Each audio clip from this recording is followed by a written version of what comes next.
So welcome everybody to Open Minds, Open Mic. This is a very special night we have. My wife and I put together a little feature for us. All right, nice to see you. Nice to see you too. We're gonna go ahead and get this thing started off. It looks like we got the majority of everybody here. So my wife and I would like to start y'all off with this poem that we call Let Us In. Let us in. We have medicine. Hello, fellow humans. How are you being? It seems we've separated at the seams, but still attached at the dreams.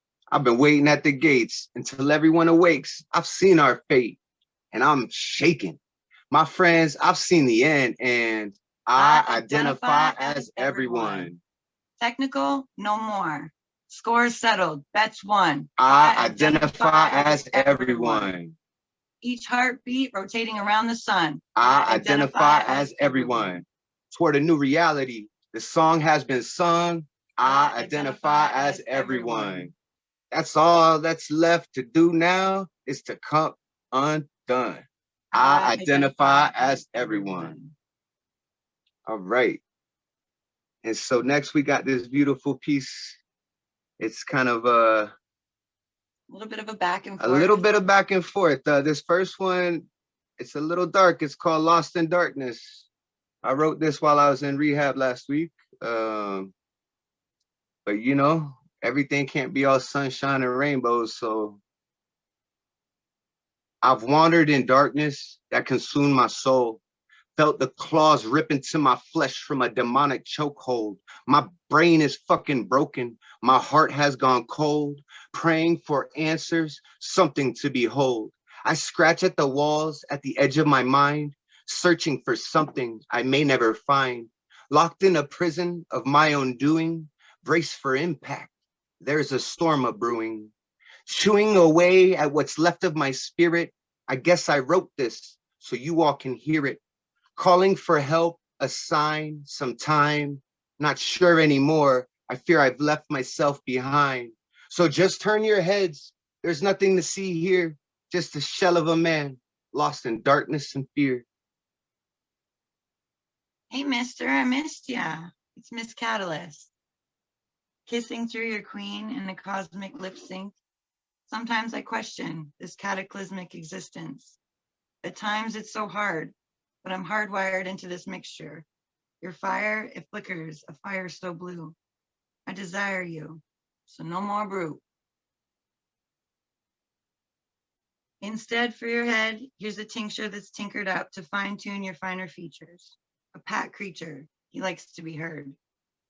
Mooing at cows, you're fucking absurd. But you just keep blurting onward, towing us towards higher vibrations. We balance dire equations on the daily. Talented together, our voice, twerpendicular, slightly particular, slightly spectacular, but always on time. Your mind masters illusions, truly amusing, amazing it shines. Speaking truth through rhyming teeth, stacking the algorithm neatly to the schism of our heartbeat drum, together as one. Particles pushed together, I am tethered to thee. I adore you. I window you, my mystical Loki. Man, when I think of your soul, my heart turns ablaze, shredding through darkness that led me astray. My feet keeping steps, heading your way. The light from your smile grips tight on my eyes. The sound of your laughter allows me to fly, soaring so fast, there's no time to grasp at all of the hardships I'm surely to pass. The sound of your heartbeat is my favorite song. Your faith in me makes me feel strong. I gave you my work, my vows, my words will not shatter. Either the booze or you, I choose the latter. I'm sober and clean with new purpose in life to please, protect, and honor my wife. I'll give it my all to create our dream life. Yeah, so if y'all all want to unmute and give it up for my beautiful wife here. Yeah, that was beautiful. That was beautiful. Yeah. I believe in you. You can do this. You can do this. Buddy.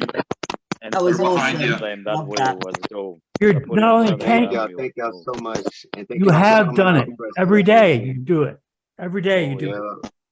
Yeah. So you stick with that. You'll be. It'll get easier. I mean, Yeah. And just to show my appreciation for all of you here and everyone who will watch this video later, I just want to say thanks, fam. The day I decided to create this space, I was looking for a safe place for me to find my voice and vent. Little did I know it would make a dent in this community. Gained poetic immunity. It's insane, all the people who flew to me. You all seriously grew on me. Open minds, open arms. Y'all showed me so much love, made me feel I could do no harm. It revitalized my soul, gave me purpose. The first show I did, I was so fucking nervous. By week 3, seeing what it became to be, a beautiful zoo full of creative creatures off the leash with the dopest features. It blew my mind how over time, the amazing poets stood in line just to share love and rhyme. I really need to get this off my chest. Being around all of you, I truly feel blessed. From the very bottom of my heart, thank you all for shining light on my dark. Y'all want to go ahead and unmute yourself? Yeah. Right on. Thank you. Right back at you. Yeah. We love all of All the y'all, man. love. awesome. Amazing. All the love. We got a All flow the going. love. We have an energy. Glad to be part of the zoo, man. I feel glad to be one of them animals in the zoo, man. I sure appreciate that. Does everybody feel it? Welcome. Welcome, man. Welcome. Does everybody So, feel it? There's a lot going. Yeah. Yeah. Oh yeah. Oh, yeah. Feel it right here Yeah. in the subcockle regions of my heart. Yeah. So, up next, just before we start round 1, we, me and Gustav have some words to share with y'all. And it's called Illuminatus Syllabus. So, Gustav, if you would like to unmute yourself and kick it off, the professor, the Magus, Gustav Salas. Good morning, class clown. Come on in, sit your ass down. Welcome to Illumination Summation, a Robert Anton Wilson examination. Robert Anton Wilson, born January 18th, 1932, died January 11th, 2007, was an American author, futurist, psychologist, and self-described agnostic mystic. Reality is what you can get away with. They call me over enlightened. I stayed morphing water, bending sticks, been born a god. I ain't frightened. Looking for a way to open their eyes. Let them know that light and love is on their side. Reality is ran by your own mentality. It's simple math. Feel it like gravity. Belief is the death of intelligence. As soon as one believes a doctrine of any sort or assumes certitude, one stops thinking about that aspect of existence. Robert Anton Wilson, Cosmic Trigger, The Final Secret of the Illuminati. Here we find the essence of Wilson's questioning mind, seeking, ever searching, but maybe never to find. The answer as if there is but one. When you think you've got it, all thinking is done. You're the one in charge of destiny. You want to test and see? Go ahead. Don't move your lips. Close your eyes instead. Say this in your head. Reality is mine. Reality is mine. Reality is mine. You hear that shit? Yeah, it's in your brain. You're the only one that can hear it. Does that make you insane? You know, they say hearing voices in your head is bad. Whenever I hear those voices, I feel glad to have a thought manifest in my soul. I use my intent to accomplish my goal. We look for the secret, the philosopher's stone, the elixir of the wise, supreme enlightenment, God, or whatever. And all the time, it is carrying us about. It is the human nervous system itself. Cosmic Trigger, Volume 1, Final Secret of the Illuminati. Can you see the implication of this class? A thought to knock you on your ass. What you seek is inside you all along. It's not outside of us. It's not even in your bong. The human nervous system is our network to the universe. Now, can you put this into verse? Envisioning all of humanity as one, chilling together, relaxed in the sun. I don't hate, I don't see race. We were all born and will die in this place. Human sapiens, let's say it together. We are all one, we are all one, we are all one. When we unite as one, we can weather any storm. A true family we shall form. The future is up for grabs. It belongs to any and all who will take the risk and accept the responsibility of consciously creating the future they want. Dare to envision utopia right now. Meditate on the way, the truth, and the how. Your homework will be a 3-page paper on the plan to accomplish this cosmic caper. Whenever you can, simply lend a hand to all your brothers and sisters. We only live once, so please don't miss this chance to show love and forgiveness. Hugs and kisses, not bombs and stitches. Take some action. Don't be a witness. Stand up for this reality we can create. Let's break the cycle of violence and hate. That is time, but I will leave you with this quote. Of all the brilliant things Wilson wrote, this says the most about the human condition. To share it with you, I've made my mission. Every fact of science was once damned. Every invention was considered impossible. Every discovery was a nervous shock to some orthodoxy. Every artistic innovation was denounced as fraud and folly. The entire web of culture and progress, everything on earth that is man-made and not given to us by nature, is the concrete manifestation of someone's refusal to bow to authority. We would own no more, no more, and be no more than the first ape-like hominids if it were not for the rebellious, the recalcitrant, and the intransigent. As Oscar Wilde truly said, disobedience was man's original virtue. Class, that's Robert Anton Wilson, and this has been Illuminatus Syllabus. Thank you. Let's all unmute and give it up for the Magus. Yeah, that was an incredible, that was a nice, that That was was collaboration. Yes. Yeah, That's that's good. That was dope. That is a When I- true elder. Give When it I God. heard you say Wilson, I thought you meant Woodrow Wilson, but no, it's you. Nice, nice. No, I see where you're going with that. All right. That's great. We're gonna go ahead and start off round one now.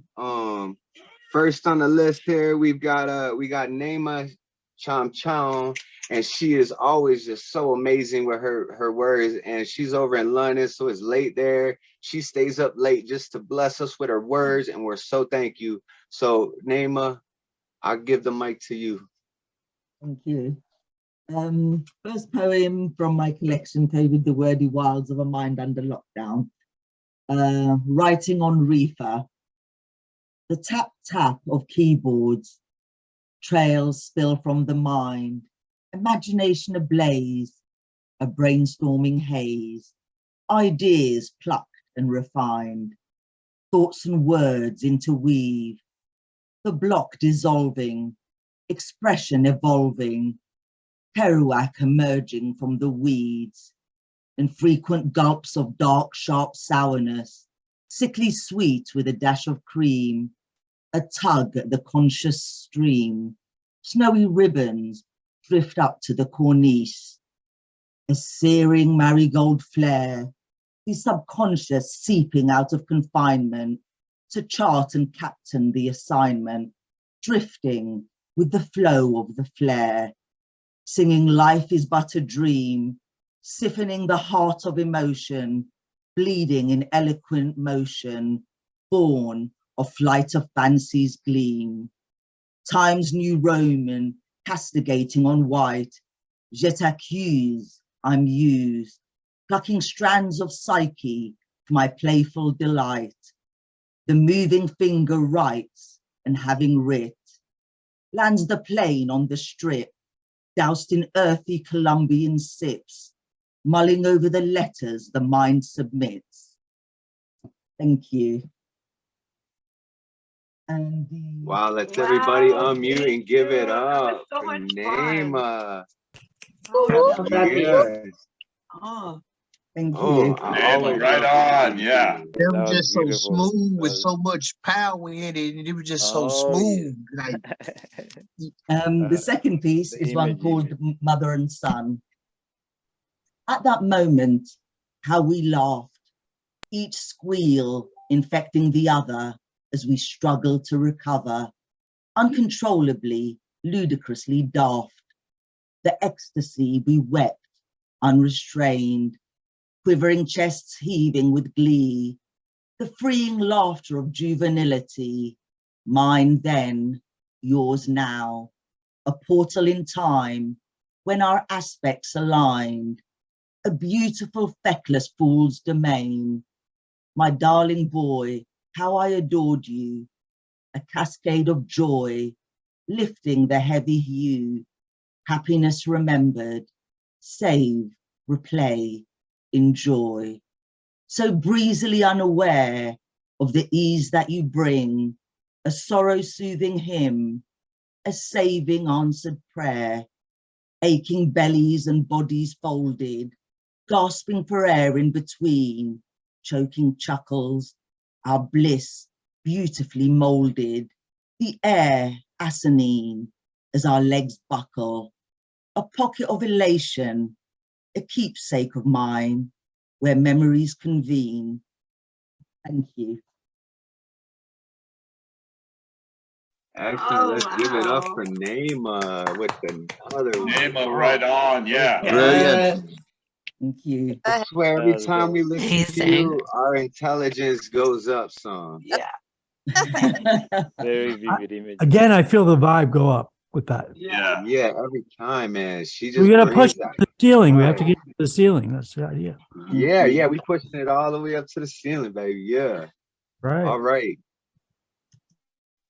So next on the list here, I know you just heard from him, but we want to hear from him twice.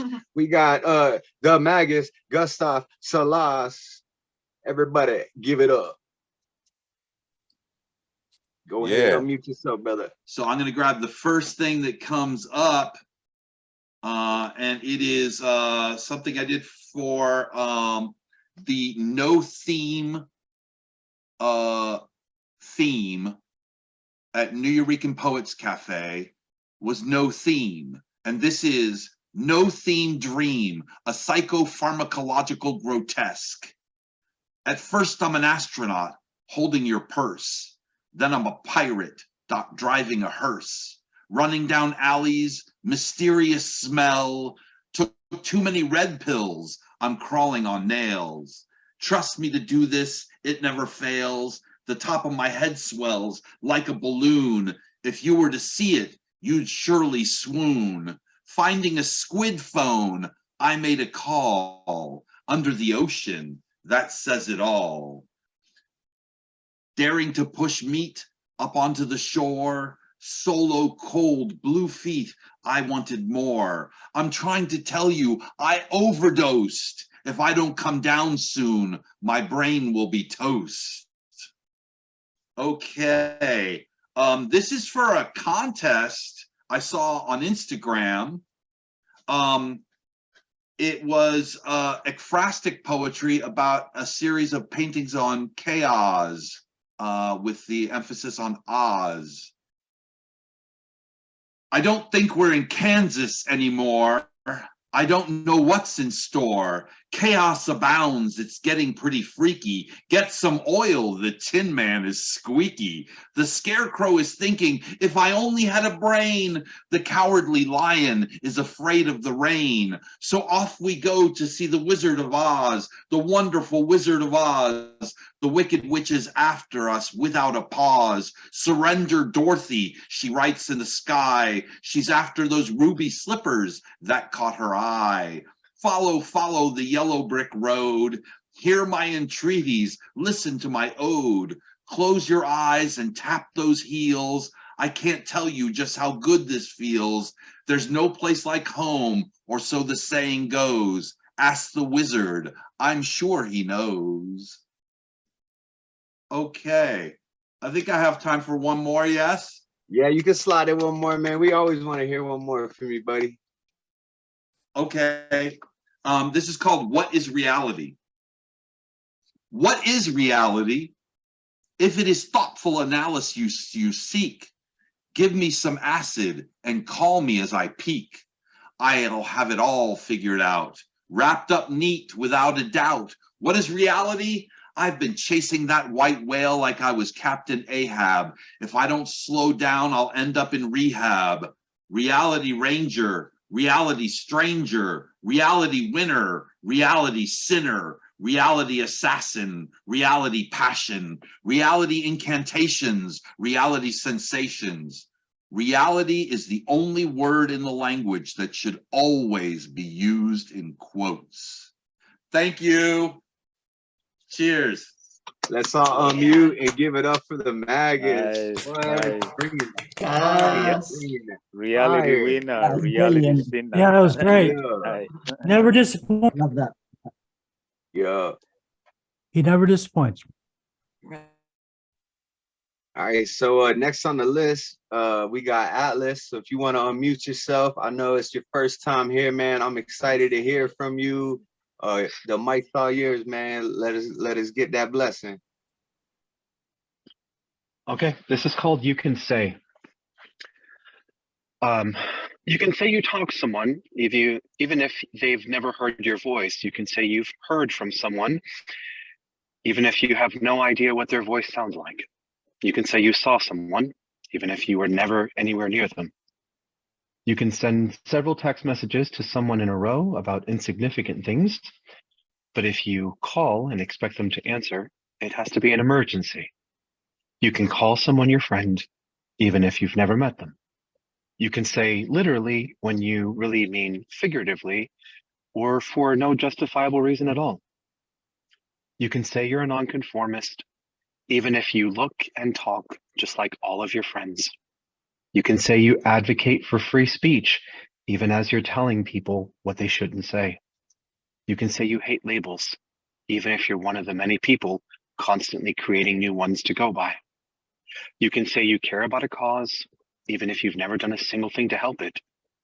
You can say that you stand with those suffering from war, even if you're sitting in your comfy, safe living room.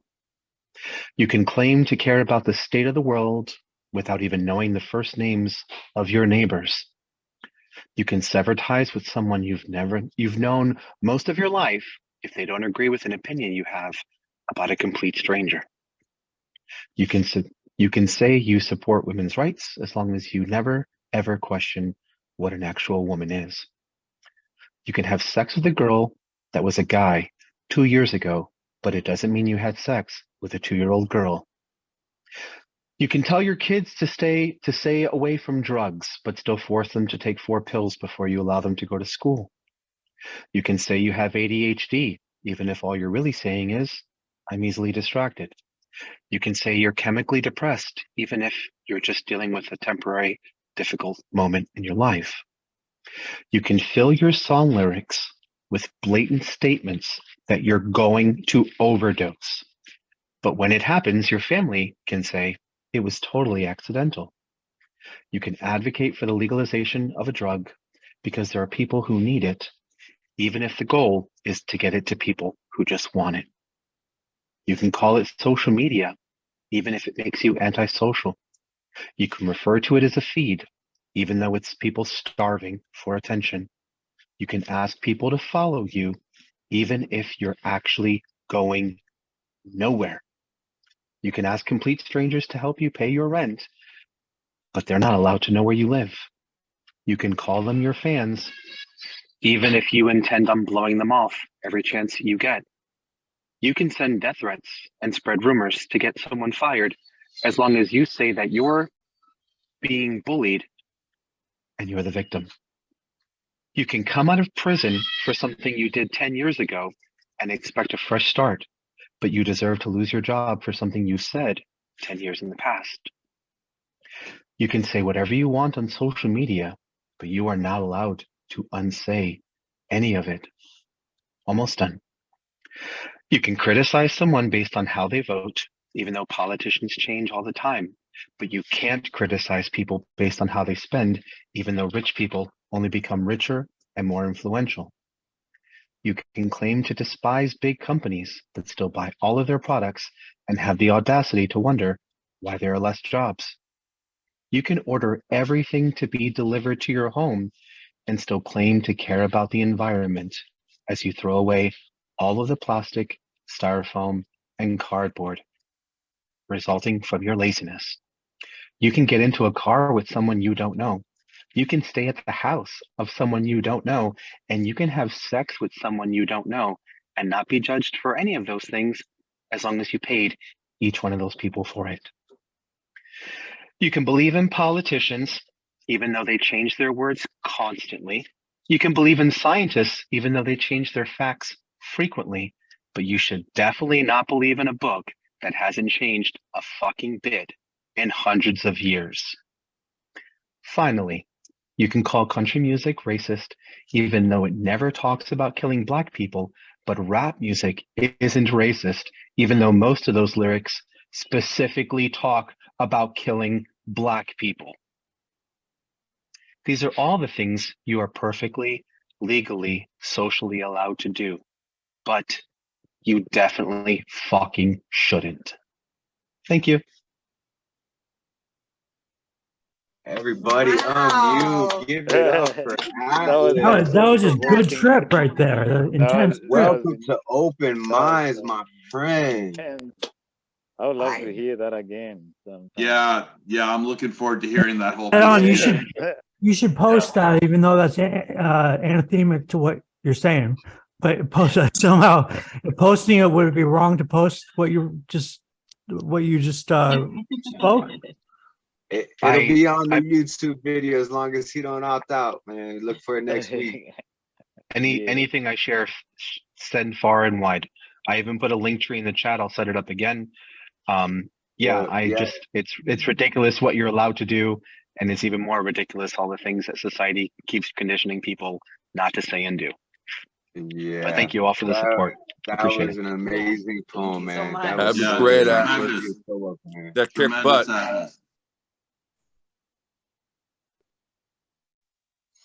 All right. Wow, Atlas.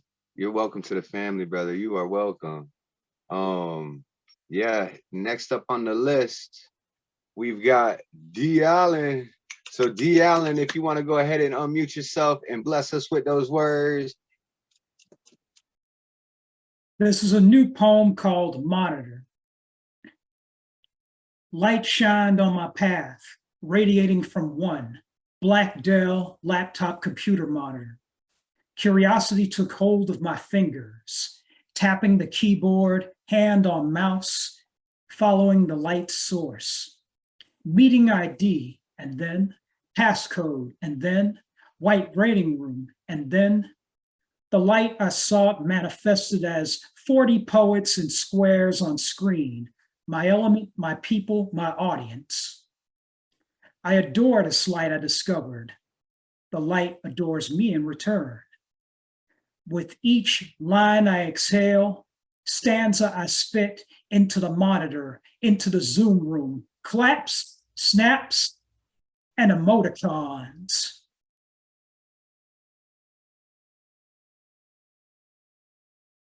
Everybody unmute and give it up for Dee. I like that. That's cool how you just encapsulated this moment, man.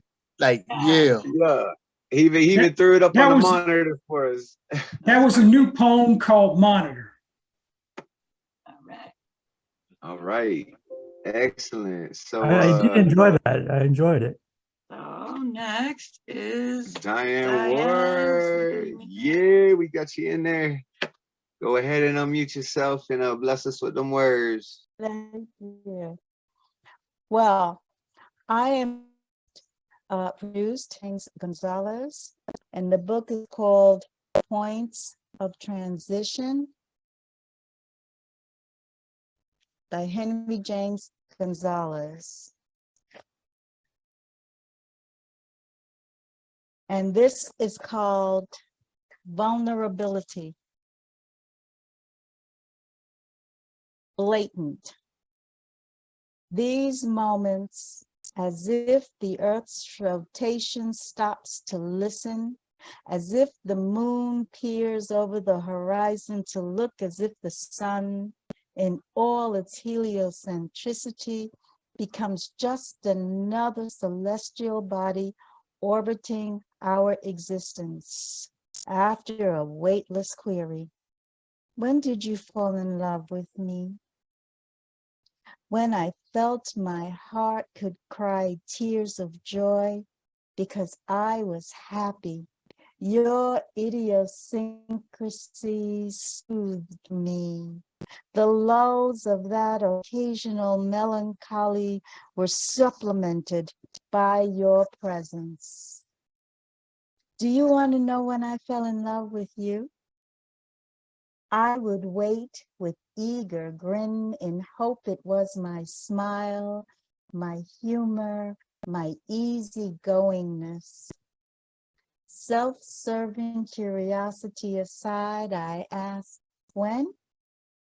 When you made me feel safe to be myself, because I've never known anyone like you who could be so open, reveal so much, and still be steadfast. That was when I knew. That was written by Henry James Gonzalez. The book just came out, Points of Transition. And then the second piece I want to read is by Kimberly K.M.A. Anderson. Do I look after him? I'm on the back cover, and it's called A Prayer of a Peaceful Fool. Call me the peaceful fool that prays and hope that my plea for peace could reach the ears of God.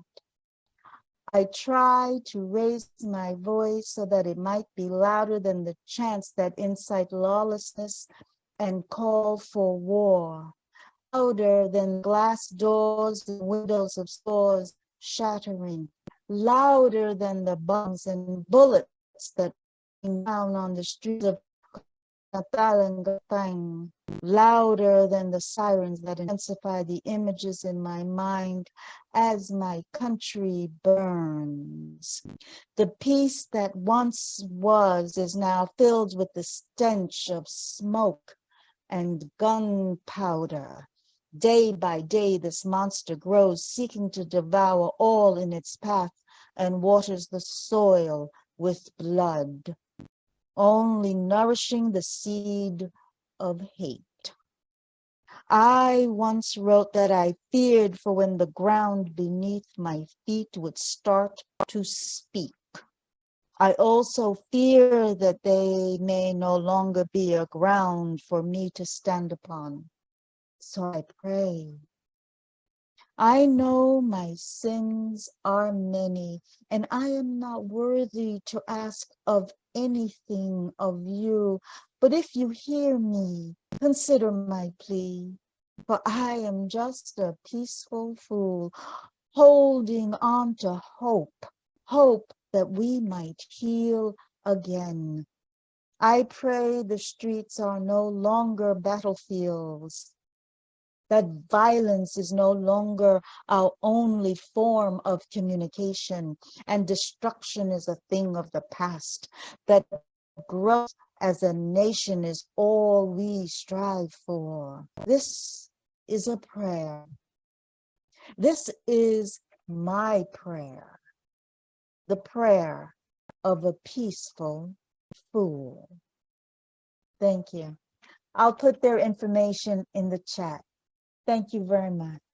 Excellent. you Let's so unmute and give it up. Oh, Diane. Diane. Beautiful Always. Always a great read. Yeah, Always your amazing. voice always, Yeah. always amazing. Your Yeah, voice Wish I is could really orate not like that. great. I mean, that voice. You know? Yeah. So I kind of want to slide Tori in there so we get a little comedic relief here halfway through the poems. So Tori, let's make us laugh. Everybody unmute Yeah, you guys can all yourselves. unmute if you feel comfortable. I'm gonna switch up the vibe in here. Oh, A little look at that. purple. Push it It's up. funny. It's the comedic timing because I was listening to Diane and I was thinking, I can't follow that. I'm just gonna, No, no, and The now I'm comedian cowering bailed in on us. fear. I'm over So. here.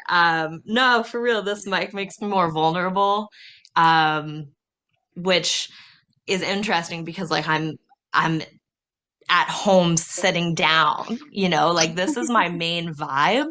Like to do sit down comedy is kind of my dream. So to have stumbled into this, like quite literally, I live with chronic pain and I have my cane. Her name is Abel. Yeah, that one usually kills. Yeah, no, it's good. We're wounded now. And you guys know the phrase OPM, other people's money? You've heard of this OPM as I'd like to hear it's about great to spend OPM. So I was thinking about this recently and I was like, how about OPC, other people's children? Like I'll just microdose parenting by babysitting instead of actually going through the whole like becoming a parent. I think that is just expensive and quite frankly overrated. I look at people my age who have children and I'm like, you lived in a pre Roe v. Wade world and you still have a child? I don't understand. I was writing a blog post today. I dropped my link. Oh, I didn't drop it. I'll drop it right now. Perfect. So that's my link. I was writing a blog post today about choosing to be child free. And I wrote in there, I was like, I live with my grandma, and at my age, she already had 2 school-age children. All I have is herpes from some guy with 2 school-age children. Oh my goodness.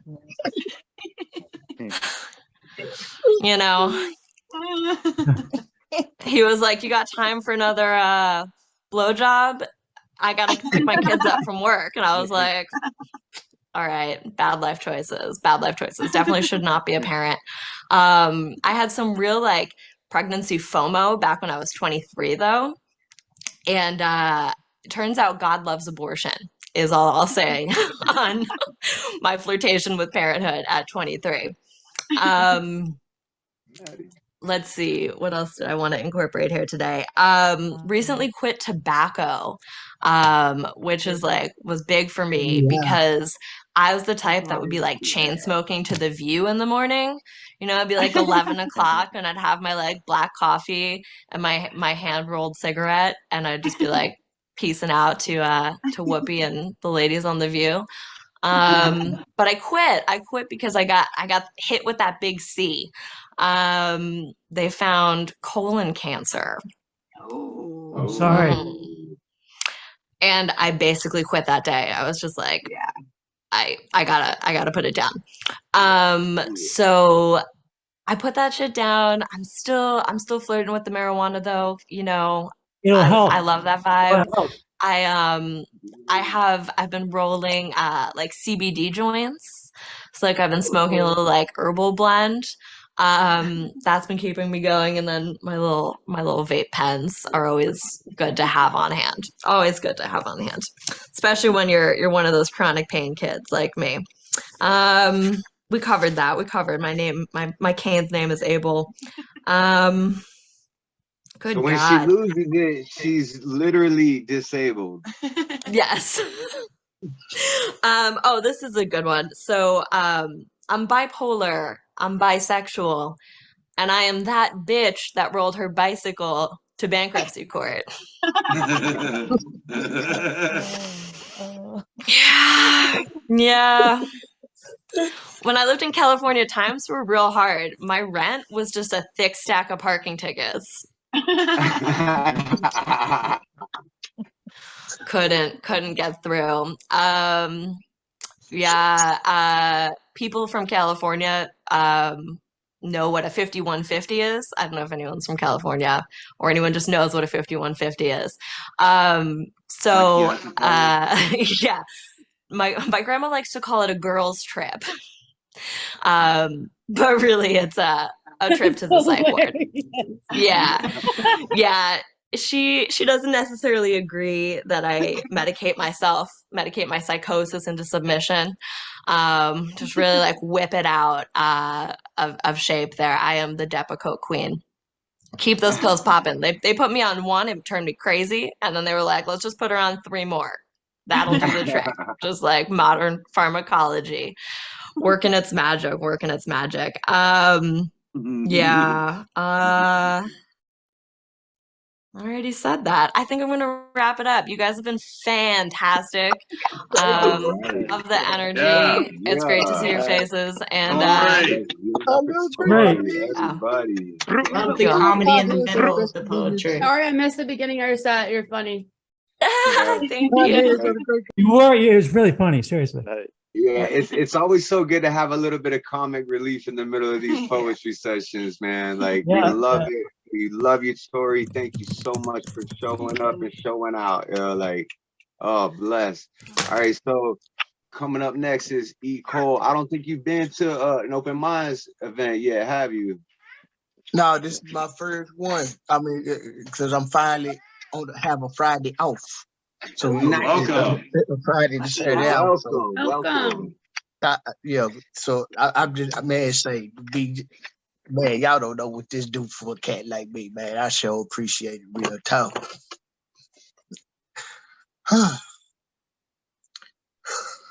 Get some conservativity about myself. I call this piece right here, Plant My Flag, Poetry Pimping. My only authority in poetry is poetry.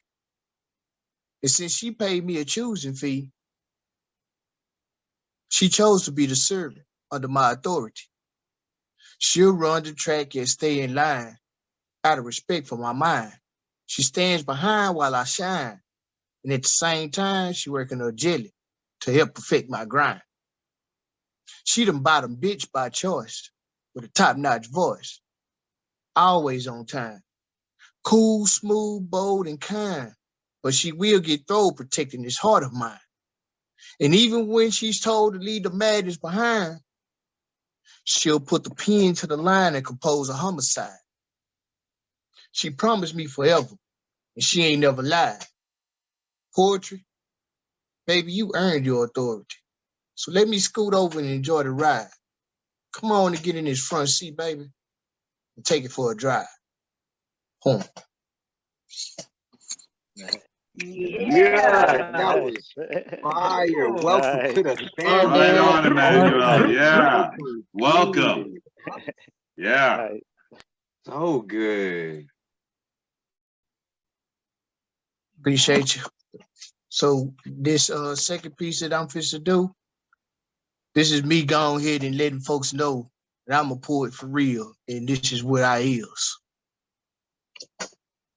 My poems be Debo like Cleo. They set it off in this bitch. My poems is my toilet. Cause what I script is a shit. My poems sometimes need a diagnosis because my scripting is sick. It's from a dope dealing, gang-banging pimp from South Dallas with 2 baby mamas. My poems is real as it get. If a poet really want to war with me, then his ink will create no more of thee. My poems be my therapy. Ink is the fee. I'm an OG in the noun and the verbs. My poems put they work in them. Speculation just drop and die. And my poems ride off in a hearse with them. My poems ain't no cartoons, but if I stops writing, my absence gonna be smurfing them. My poems be blitzing, taking over, keep this shit from getting boring. My poems standard always up like in the morning. My poems more cat than Kevin. Real talk, never corny. And these poems is just some spawn. Your poems don't want to see my poems out in the street without their homies. And your poems ain't moving because they know me. And your poems know my poems got homies. Your poems are hope with no cojones. My poems be exclusive, one and only. My poems be the suffix and the prefix. Nothing better come before me. Nothing better coming after. My poems be the spectacular grand finale. So just call this poem the final chapter. Poem. Yo, that shit was so dope, man. Fly, man. Yeah. You got something with that. Awesome. Fire. You got something with My that, man. poems don't want to. Your That's poems don't want to see technique my right there. poems That's a out in the technique. street without your I boys. love, It's I like, love, I hey, love, what? I love the cadence. Yes, And yes. Yeah. he's got a different Hey, cadence. much And respect, much was love, brother. Welcome to Open Minds, man. We hope you get more Fridays off so you can be here more. Like, Oh yo, yeah, we feel this used to truly be blessed, for the buddy. least. I'm Quit here. your I'm job. here. Come with us every Friday. Quit your job. Come with us. Well, I am. Well, I have decided to take a few months hiatus, so probably won't be going back to work till January. So y'all can guarantee y'all can have me up in here down there every Friday. Yeah. I sure Good. We'll be appreciate here y'all. with you, bro. Yeah, love it. Love it. All right. Magus, I'm letting you know now. I wrote something that you said down, something that was just so profound, and Yeah. I'm gonna find me a way to use it. I promise you, you will. I'm letting the world know as of this moment that you get all the credit for the sparking an idea in me. I just don't know what I'm gonna do with it yet, but I promise you. Thank you I so am much. honored. What did I say? What did I say? I'm curious. You told us that reality is the only word in the language that should be used in quotations. I'm Word. going to use that. I just don't know how. Thank you so Right? much. Cheers. Cheers. Just remember who said it first. Gustav Salas. Oh yes. Oh yes. That was that Magus style. himself. Style. Yeah, hey, and that's what we all about here at Open Minds, Open Mic, man, is just creating a community, yo, feeding off one another, man. We got a creative space here. We got some amazing people from all over the world that show up with all different styles of poetry. We got musicians, comedians. Like, I love this place. Like I told y'all in that thank you poem earlier, like, I just love y'all all, and I appreciate you guys being here. We got a wonderful poet coming up next. We haven't seen her in a while. My wife and I missed her. It's Carmen Gill.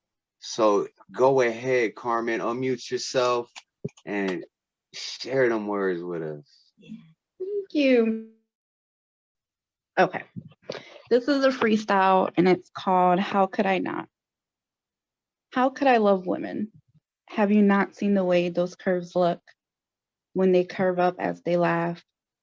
That smile, it could melt an iceberg, stuck on an ice mountain in the middle of the North Pole. Have you not heard their voice when they're on the brink of sleep? How the chuckle has a way of slowly coming up your spine and encasing you in a warm hug that lingers for hours and days. The chuckle that makes you smile to yourself when you're at work, reminiscing about them. How could I love women? How can you not? The brilliance that comes out of their mind, syrup words that become slurred beauty, slipping into the ear canal and nestling in, becoming the lullaby of my life. A woman has endless bounty that comes from her just existing. Words that heal your heart, a touch that is so gentle, it cures the precarious soul that needs the most comforting. A smile so bright, you can forget to pay your light bill, and that smile is luminous enough. A voice so soothing, it cradles you to cloud nine. You ask me, how could I love women? And I ask you, how could you not? Thank you. Give it up for Carmen. Right. We want more. We want more. More. Yeah, more. Yeah, if you got another one, we would love to hear it. Yeah, I would love to hear it. Yes. Okay, I do have another one. It's kind of erotic, but it's really nice. Yeah, I get it. Thank you. This one is a little different, but it's a freestyle, and it's called Yes, I Shrink. I am not shrinking myself for you. I'm shrinking myself for me, for my sanity, the need to not become paralyzed in this room that I do not want to be in. I do not care about the numbers on these pages. They do not benefit me or go into my pocket. I am not shrinking to make things easier for you. I do not care if you need the space. My presence will still be here, whether you enjoy it or not. Shrunk or spread out, I look different than you. Doesn't make me less than. I am not shrinking for you to feel comfortable. I am shrinking to allow myself grace. From annihilating you in the field you believe you are an expert in, yet you do not have the degree or time put in to know where to even begin to run this place. So you hire me to be your pawn and convince them to stay. I may be quiet, but oh, I am so mighty, for I have been in their shoes, the countless nights of work with no pay, the empathy and compassion that we pour day in and day in and day in, while we run out and no one to put into us. You hired me. You believed I would do as you say, all because on paper I passed, in person I passed, yet you are the expert who could not see that this job is truly beneath me and everything else here, which is why I won't convince them to stay. I will put into them when they spend countless time making plans and lessons without pay. I will remind them to act their wage, even when we're blessing minds with knowledge. You see, we will not shrink for you. I will not shrink for you. I will shrink for me to allow myself to be and gain the energy, confidence, ammo I need to annihilate you in the field. You once believed you were higher than me. Thank you. Yeah, Carmen. Wow. Nice, great. That's great. Give it up, Carmen. I'm not sure. I mean, some of the imagery is hitting us, I think. For sure, man. She always comes with awesome. such powerful pieces, man. Awesome, She Carmen. paints a picture with her words. Is Thank you. amazing. You just Thank you for poetically showing pimp up. We slapped missed you. We missed you. I hope we see you again next Friday. That was beautiful. All right. So coming up next, we got Roman Marx. So Roman Marx, if you want to go ahead and unmute yourself and give it up. You asked for it. Okay. Now, so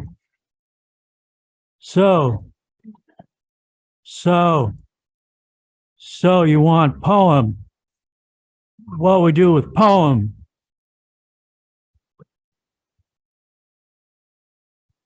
What is poem? Complete poem. First of all, shout out to Baby. I loved her feature last week. So this is Meditations on Mutiny, poem by Roman Marx. So here I am in the hollow of darkness, listening to purple tears. The moon and the stars are jaded and broke, performing for the constellations, listening in surveillance for the radioactive inequity. They curse bloody birth with the world born dying. Alibi of absence, lullaby of pain, just to sing the devil or just the devil's remains. and pawn my face to that missing God. To buy the surveillance called God, filming the sky from the angle of death, after filling it with horror, the pornographic emotions. Love and evil lie in the conscious divide. Fake, let them eat fake. Burning rainbows for supper, vigor like a soldier, as a matter of hope. Rainbows of death color me blind, the color of blindness. Usher in the surveillance, the age of surveillance, information weaponization. We kill to eat to live. We kill to eat to live. That is what we are. That is what we do. Transmit the color of blindness, mental hotel in the color of blindness. Therein lies a philosophy, rainbows of death, reign in my mind. Life is so temporary. How can a man be pacified? I am like a thief in the night, in the forest of the night. Dead rainbows, miracles of the night disrobe. I am the sky falling, the perfume on your clothes. No one ever knew anyone. No one ever knew anyone. Poetry is a last resort. That's my message. Poetry is a last resort. You don't go to it, it comes to you. Poetry is a last resort. I am the average of all things I know. I am harvested by what I know. I. The underbrain is in control. Underbrain in control. Control. The end is coming. Now it's right here. Yeah. Wow. Can I read another? Can I read another? Yeah, let's bring it on, buddy. We got Okay, time. let's do it. Let's do it. Just let me know if you need, pull me out when you need to. So this is called Time Stop. This is a short poem by Roman Marx, myself. Now everything lasts forever. The only safety is captivity. The many things eat our gravity. Things, skin stretched over all eternity. Skin decorated by black holes instead of pores. Culmination of is, regarded by is not. Melting black clocks. The radioactive God that can do anything but destroy itself. The paradox of that and of when this accident we are is noticed. Real is just a golden telephone anyways.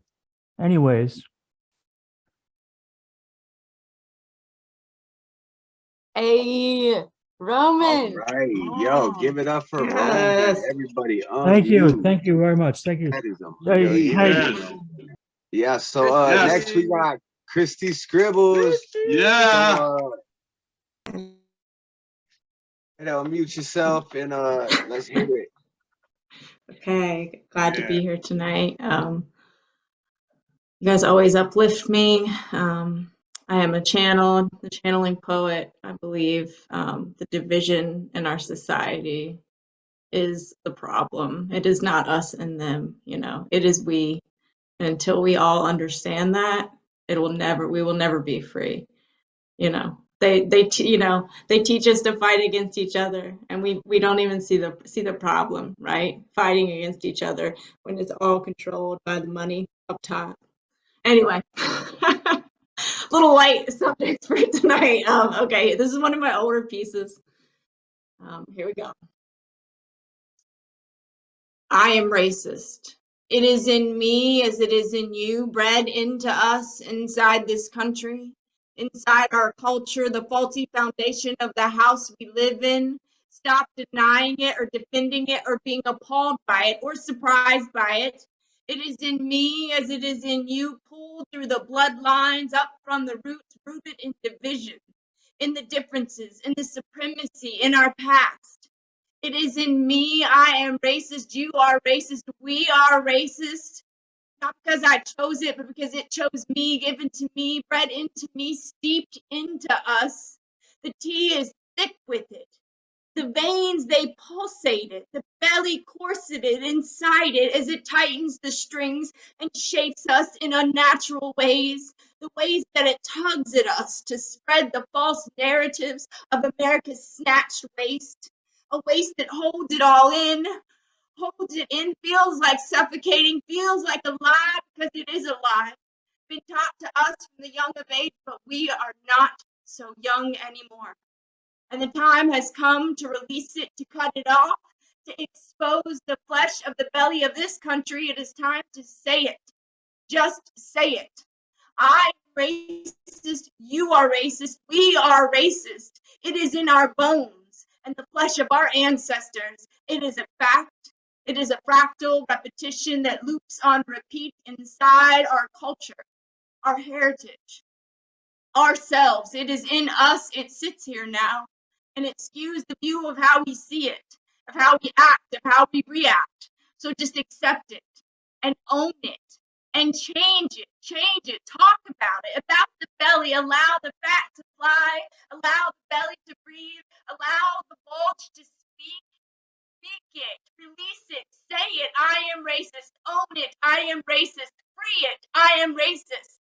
Now that that has been said, and is out of the way and shouldn't be surprised to anyone anywhere. Anyhow, let's change it and rebuild it and rethink it and relearn it and redefine it. But first we must own it to understand it and mean it and say it. I am racist. You are racist. We are racist. Thank you. Yeah. So Kristi good. always with the business, the energy. Kristi, Oh, you missed that, what we that's spoke, what we that's a spit very earlier, but that's a like very you were brave right on poem. topic with that. That's Like a Yeah, we very are yeah, all yeah. brave poem. one. Like, yo, First that's step so is crazy you came with that poem. Like you were right on That's topic with what that's an we had intensely going brave before you showed poem. up, man. Like, wow, thank synchronicity. you. The first step is admitting it. Thank you. You know what I'm saying? Like, yo, and then I that's the only totally way we get can where heal, you're right? yeah. Cause we are all one family. We are all one family, man. Yo, that was Wait, amazing. are we a mafia?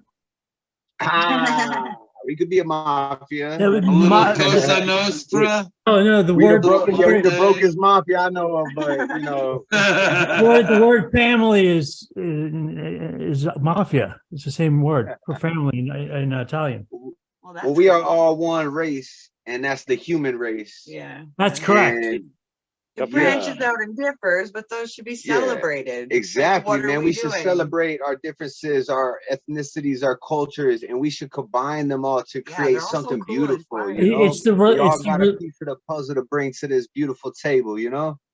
All right. So up next, CP Mays, man. Welcome to Open Minds.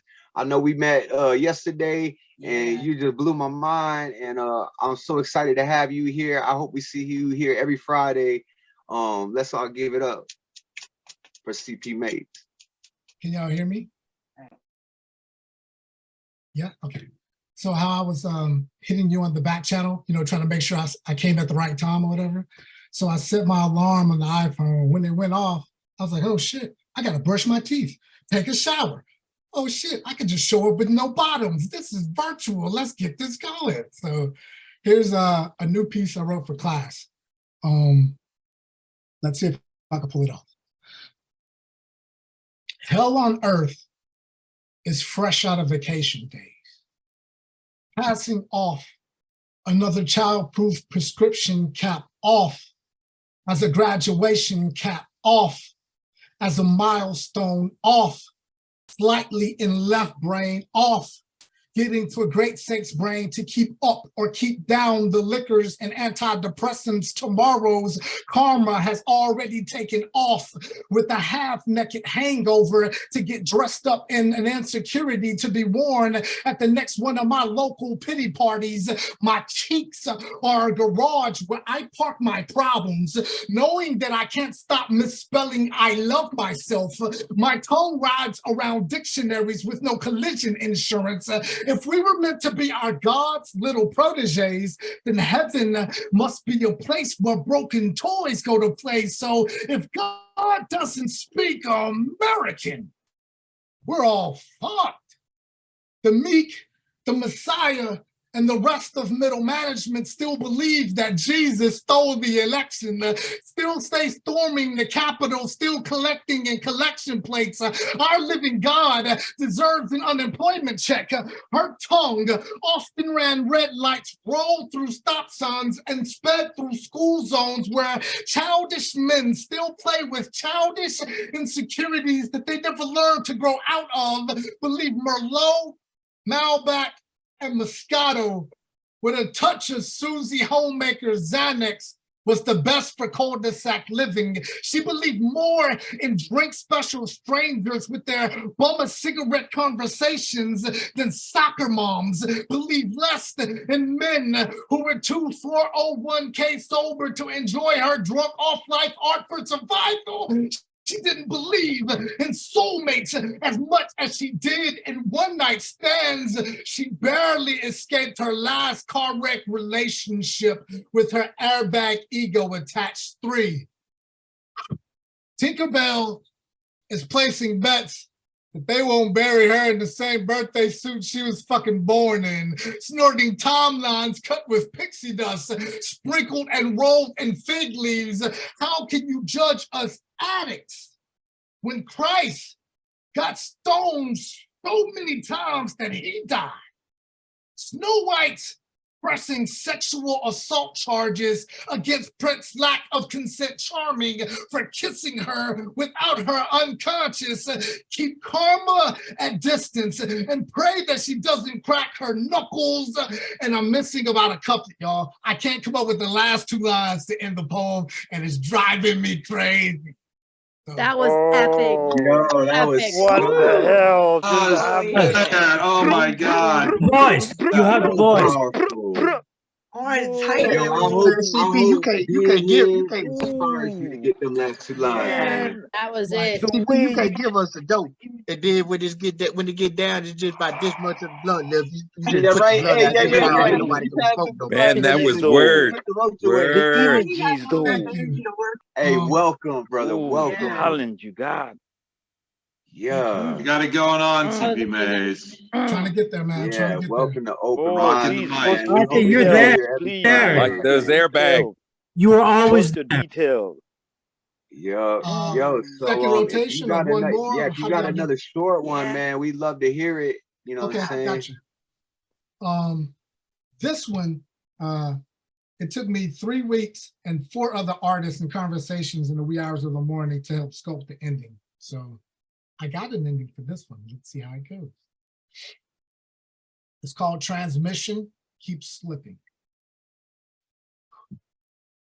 Pray that you didn't miss the bus. There's an energy drink dancing down your throat, and all you can contemplate is creators on the moon. Last night you dreamt that you were a carnival act, being blasted 50 feet into the air from a cannon in the cute girl's mouth. She simply said, I loved you. Like I loved you was never guilty of being a flight risk, could ever safely land a cracked heart and crooked smile. Beware of first-class tickets to tumbling boulders. Beware of all boarding passes and weight limits of all of our unchecked baggage, carried off by ghosts and remixed into our own power ballads.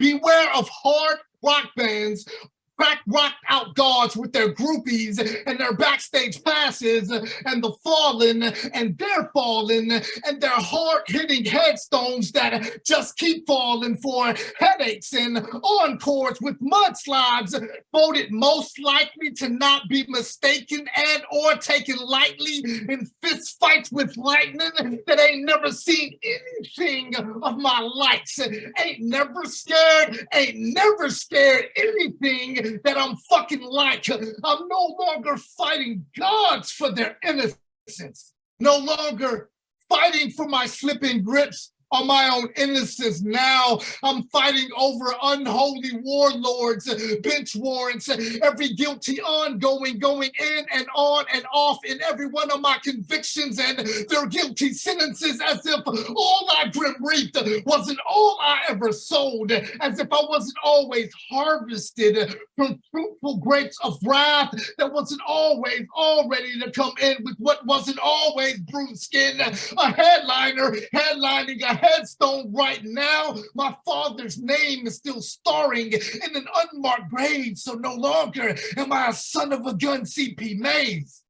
Now, I'm that son of a bitch that keeps calling God out by his goddamn government name, pulling up to every collection plate bent off a bottle of Clark Kent, smelling like leave me the fuck alone. It's so hard, y'all, to call on God from anywhere when all of our phone booths are gone. What does a mortal man say to God? But I'm sorry, you're an attention whore. I really am. Thank y'all. That was, oh man. Oh, man.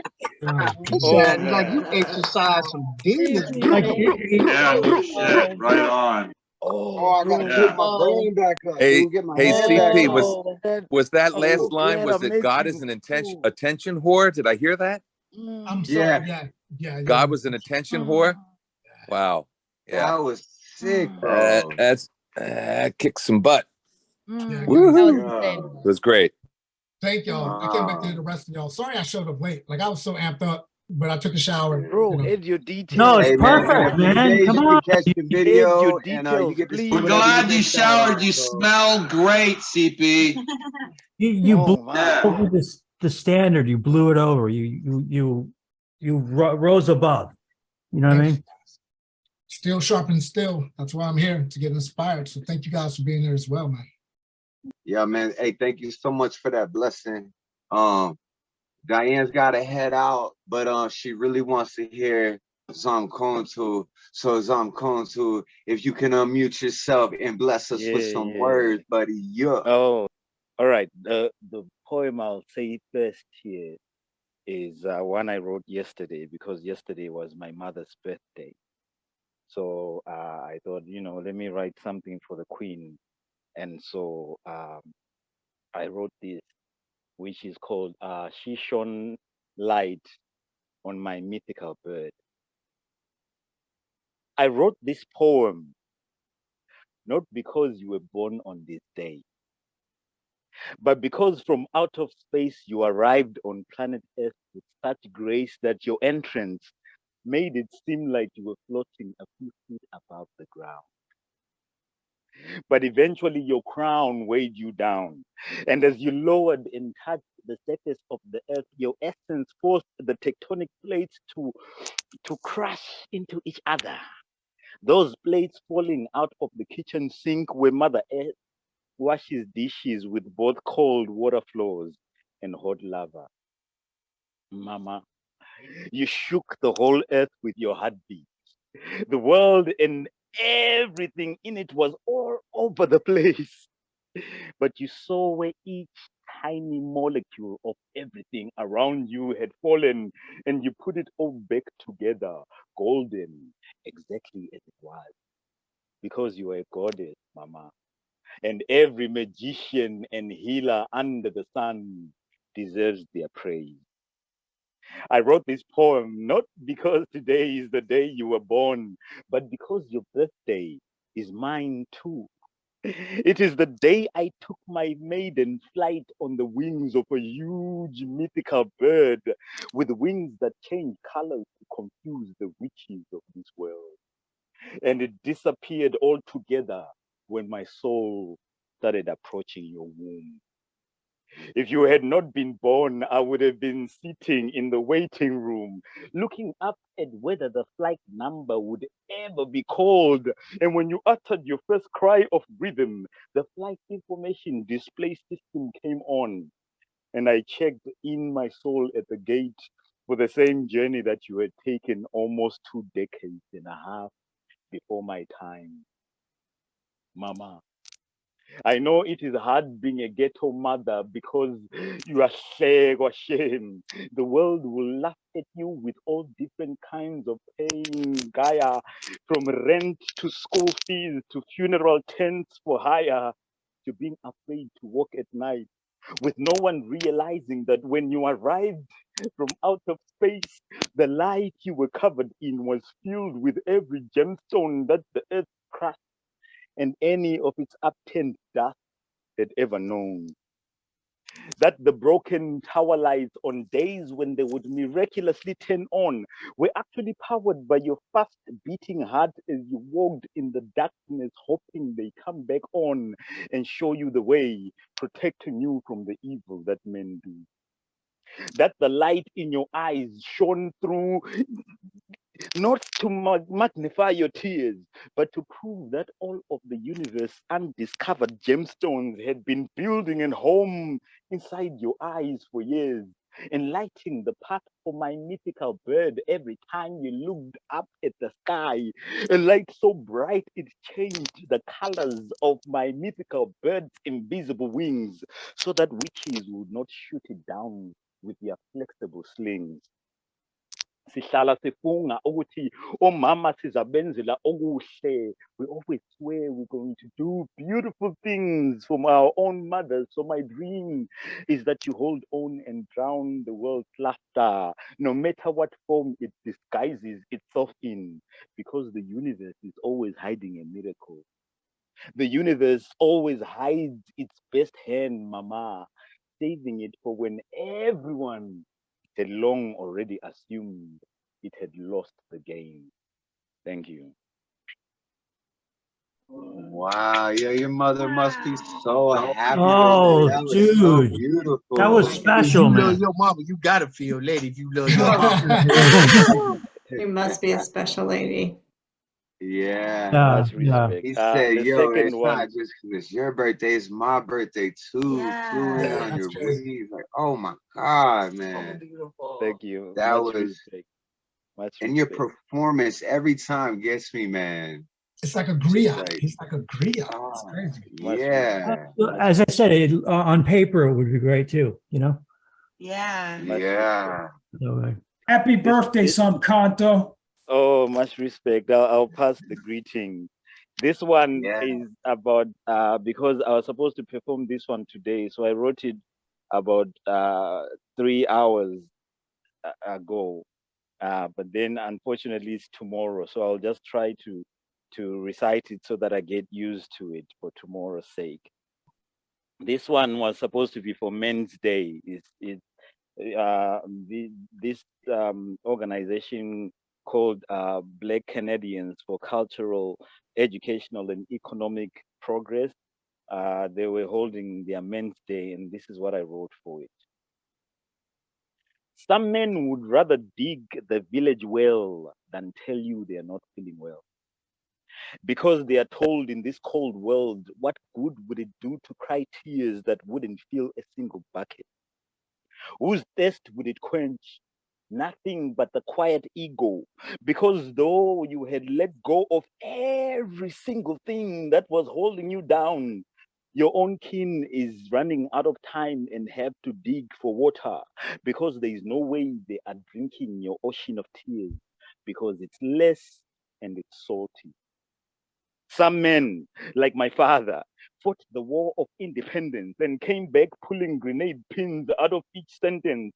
But if you look at them closely in their silent moments when bombs were not exploding in their daydreams, you would find in that minefield a love that erupted with color across every single scar.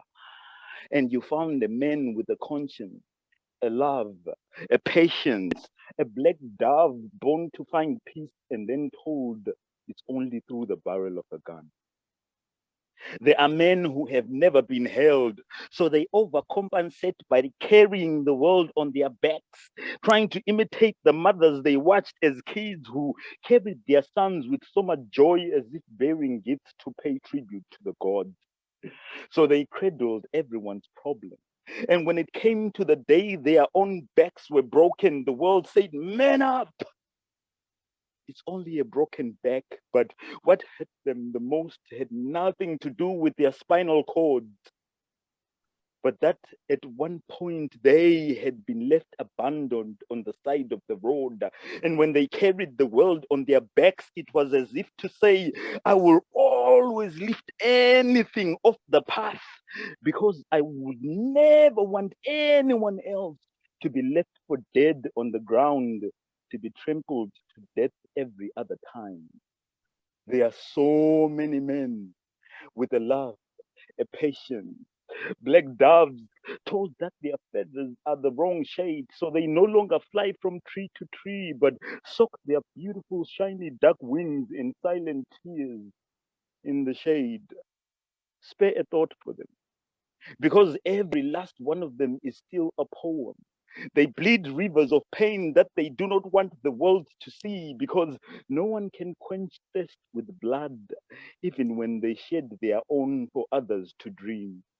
Let us not call them weak, but just broken men, because we all know all broken things can be put back together again. Thank you. Last one. Intense. Yeah, Yo. last one. Wow, dude. You just wrote that. You nailed it, Oh man. yeah, you just wrote that. Yeah. What? I'm not even surprised. amazing. Yeah, you are so talented, man. And I hope you come up every Friday night. You've been coming through, and yo, we just love having I you here, appreciate the man. love. And whoa, Yeah. thank you all also for the poetry. This is so inspiring. I appreciate it. Thank you. Yeah, man. Bless. All right. So next up we have we got Mattie D, baby. Yeah, and then Vayl just showed up. They want to share one with us too. So yeah, so we're gonna go Mattie D, and then we're gonna go Vayl. So Mattie D, if you just want to bless us with them words. Hi y'all. Okay. I got a couple, so I'm gonna do one now and then one later. Damn. I'm like, I don't know why, but I just like have such like nerves today. I don't know. I'm gonna do a poem called Circus. I can't work right unless the assignment is due at midnight, and only if I'm already up past my bedtime anyway. I am late for the cause, and I want to be a rebel. I want the courage circus trick without the drink in hand. I want to be easier at this, but instead I'm a lamb. I stand up here every Tuesday, every Thursday, every Friday, always concerned with how to perfectly pour out a poem while convincing the crowd of my fearless at the same time. But today I'm not here to hide my guts, platformed and pedestaled up here despite spending more than half my time writing. I'm horrified you won't believe me despite all the years put in. When I should have been studying for the class, for nursing school and not English. I have and always will be distracted from money by love and artwork, from a productive rest of my life with poetry. Here we go. I didn't come here for you. Fake a foreign bravado, but some nights I get to pretend at Brave for 3 to 5 minutes, just exactly like a circus monster. Appa's lost days. Tonight, we can smile for the camera, make a Cartoon Network, and still be sad. Welcome to my moment as a player in the game. The mic feedback grosses you out while my lungs playing rock, paper, scissors with one another every time. 2 out of 3. A microphone challenges me to prove it. Pop culture heresy, don't stream me, don't you dare film me. Every count of 3, they slam the voice box and say, best 2 out of 3, best 3 out of 5. My lungs won't stop being competitive. They won't stop playing games, and I'm horrible at getting out of my head and learning how to play in my own body. So I call them misbehaved. I call my body a rascal. I tell her to just be quiet, and then if she doesn't listen, I scream over her and wrestle. To her, she just wants to play. I don't know how. Most times in my life up till now, I've never known that's what she was saying. I punished her for the mess. I pawned her off to the hands of strangers to babysit. Always told that being seen was a privilege, so then asking to be heard is just for brats. Spoiled, making a scene, a show out of a dancing kid who is not worth watching get dizzy. I've treated my body like a circus. I walked the tightrope and it looked like I was balancing. I let the man put his gun in my mouth and genuinely thought that this was just how good party tricks are created. But the elephant in the show learned how to make you clap with a whip, and performed in fugue state flashbacks while the cameras went on flashing. Not until a few years ago did the public learn how much it can cost to put on a good show. The Cirque du Soleil audience didn't have a clue what kind of terror has to lash at a 10-ton creature's heart to make it learn how to dance, to make it believe it was supposed to dance. If we let the children direct the show, they would ask, when can we play with the animals? They wouldn't go looking for the ring of fire and the biggest tiger to push through it. I'm 27 years old this week, and I was diagnosed autistic last year. Every day of my life has been a show to some degree. At least once a day, I put on a voice that doesn't fit in my lungs. I paint my face and I do the trick to avoid the silence that fills a stadium when the joke is not funny enough, or the balancing act is not convincing, or not high enough off the ground. I've risked my safety for a false promise of acceptance by the general admission seats who can see me up close. The fake face that fear makes me wear is a heavy mask. I wait until I'm just moments from showing up late to even get out of bed. The stadium fills up and I am the tiger. I'm barely a whisper, let alone a roar, but I have to make something come out. I've been a circus freak all my life and my body is an animal. The tiger that made you famous and then went back into the cage dreaming of the day it finally got to roar without the whip. Siegfried and Roy got away with assault every night until the cat got out of the bag, devoured its own tongue, lit the ring on fire, and swallowed the circus whole. Thanks. Wow, Mattie, always with Love that that. fire in that truth. Boy. Thank you for putting on Yes, that Mattie, tape so good. for us. You Yeah, you you So really raw. did, think Mattie. going Yeah. back with the Seekers reference was like so consistent in between the way you Yeah. Thank Yo, you. she's like that every time, man. Like, That's last time it was the same thing. I gave a shout out to you, baby, because last time when you were the feature, it was fabulous. I mean, your voice. I don't know exactly what it is. You're like, you captivate us. I'm telling you, she needs to write a Netflix special. The way she has the words, man, like she could write. I'd say Like, what we it- all want to watch that series, Yeah. yo. Like, You're challenging. You're challenging with such honesty. such beautiful That's honesty. powers of yes. yeah. Honesty is powerful. Yeah, and Mattie, I thank you so much for coming through time and time again. Like here at Open Mind, man. Yeah, man. My wife and I just absolutely love it when you show up. And I'm sure everyone here can agree that just your words just move us, man. So powerful. Thank you. Yeah. Yeah. So we have Vayl show up late here, but they want to spit something. So we're gonna we're gonna close out round one with Vayl. So Vayl, if you'd like to unmute yourself and bless us with some of these words. I know you got some harshness and some softness, and whatever you bring it is, I don't know what to expect whenever you get on the mic, and I'm just excited to hear what you got to share with us tonight. Thank you. I'm sorry I was late. I had a guest over and I couldn't get in right away. Thank you for having me. Okay. A year in the hand. I'm staring at my hands as the clock counts down and they tremble to the ticking, and this is all nonsense. How we slice time like this, like it's more digestible this way, like it's easier to get down, to get through, or to hold on to. Our hands are in the air. My friends, my family, my love's hands are up sky high like sunflowers reaching for light in the fog. Don't shoot, don't shoot. This is not a riot. Thousands of hands, every shape, every shade, but we cannot hold on. No, we cannot hold on to justice. Their hands are clutching chain link, are clutching mylar, like a cruel birthday prank. 5 years old and it's a party, but the balloons have all burst into a mockery of blankets. Tiny hands clutching nothing, no one to lift, to carry, to hold them close. So many hands, but they cannot hold on. No, they cannot hold on to mercy.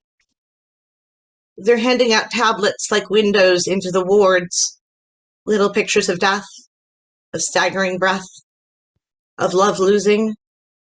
Say goodbye before you cannot speak. Say goodbye before you cannot hold on. Hands everywhere, in every corner of the world, and they cannot hold on to time. No, they cannot. My hands are shaking on the edges of the table as I still myself in every other way I can, because this is the moment, my close-up, where they see every fine-boned detail and the ways that they're all going wrong. Hands collapsing, legs and spines, 8 hands and 2, and I cannot hold on. No, I cannot hold on to life. I'm staring at my hands as the clock counts down. Hold on. Thank you. Wow, I love Oh, that. I love that last Yeah, line. Vayl. goodness. I kind of got lost in that. Oh, Yeah, I love your work. Vayl, thanks for Whew. showing up. Thank you. Mm. Thanks for having me. Yeah, I hope you stick around for round 2. All All right, right. folks. That was cool. Round 1, that was amazing. Y'all blew my freaking minds. I love it. I loved it. All right, so we're gonna go ahead and kick off round 2 with our second half of our feature.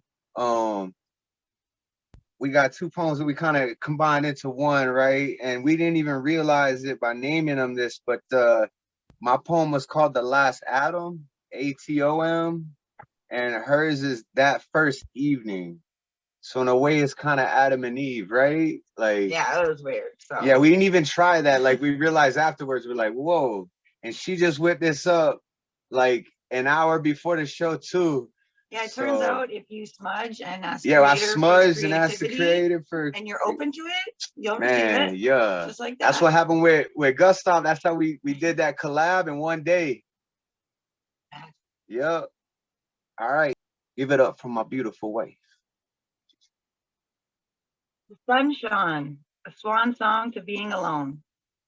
You rode handsomely along the day, aligning the laughs and dancing with your hands, a magic man. Manifesting a destiny neither one of us could yet see, coming over and over in sync.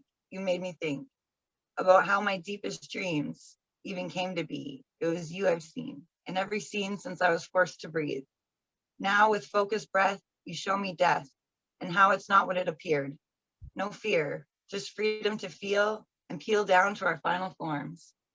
We frolicked like frogs kicking, licking and sticking ourselves deeper into the elves. Our skin shining like diamonds, diving into the minds of many, making golden entities blush. You are the rush for me, taking it slowly as can be, knowing we are eternally intertwined. One mind, moving through moments, always seeing and knowing. It started in Heart's Deep on that first evening. We stepped into unbelievable conceivability. I believe in you, and you believe in me. That was beautiful. That was beautiful. Oh, I loved it. Oh, I That could was see you. sweet. I could see you like blush with appreciation. Yeah. so good. Yeah. All right. And so to That was follow beautiful. that, I wrote her this one. It's called The Last Atom.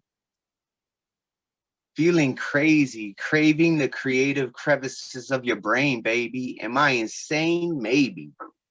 Thanks for saving me. It's absolutely fucking amazing how you float around in this 3D space we seem to be trapped in, but I'm laughing every time we break into the next plane of being. It's beginning to be so frequently. I think if we push a little harder, we can secretly become the astral beings that we see in these higher realms. Is that DMT? May I please have a smell? Fuck it. Let me puff it till my lungs swell. Holding, holding, holding. Oh, hell, I just broke through to heaven. Now I'm laughing with the elves. Mother Gaia sharing knowledge of our past, incarnations of our love, knowing it will never pass. Forever together, even after we gasp our last bit of air, our souls release the grasp we had on this physical form, reborn. It won't be long till we keep each other warm once more. You are my favorite soul. It's always been you that I adore, sworn to love and protect you until the last atom is torn apart and the universe turns dark. it'll just be you and I beaming through space as pure love and light. You know I'm right by your side. For the rest of time, I am yours and you are mine. Yes. That's so good. Until the last atom is torn. That is amazing way to like, oh, that to like really strip it down to the last splitting of an atom. That's like, oh, That's a long time. yeah, that's a long time. That's a pretty long time. We had to That's why make it was time. It was so long. that's why it was so effective. Powerful line. Powerful line. Yeah. Thank y'all for so much blessings and love.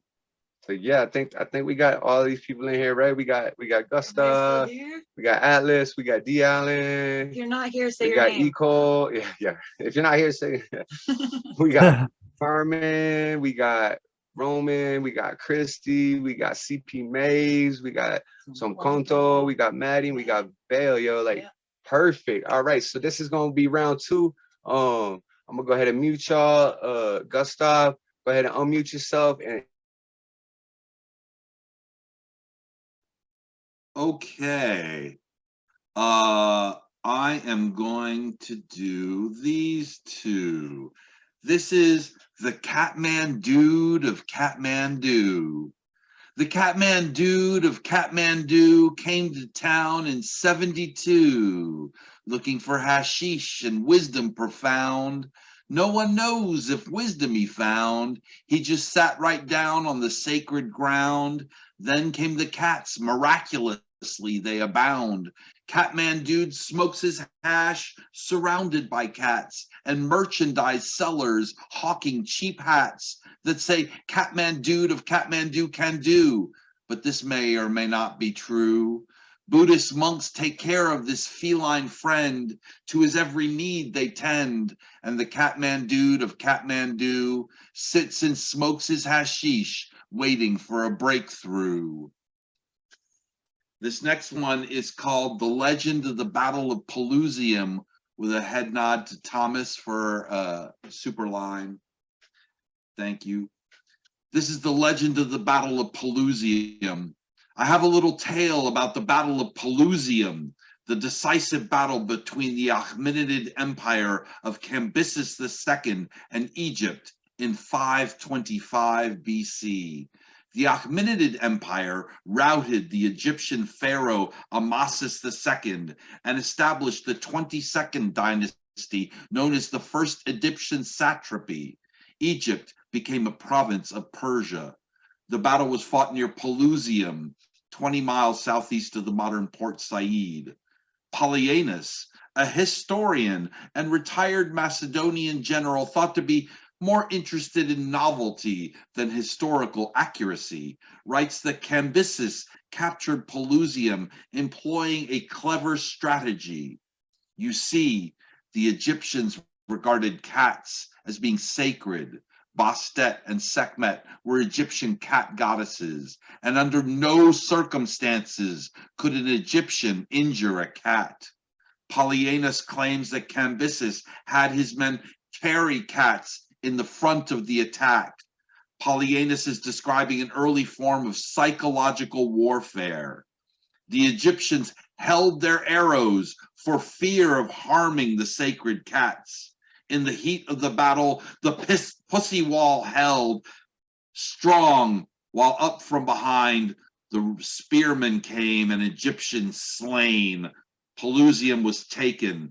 The historian Ctesias claims 50,000 Egyptians died, and Herodotus says skulls littered the Nile Delta as far as the eye could see. The Egyptians were undone by their own gods, and cats had the last laugh. Thank you. Yeah. That was fun. Oh man, the way you just Loved it. is amazing.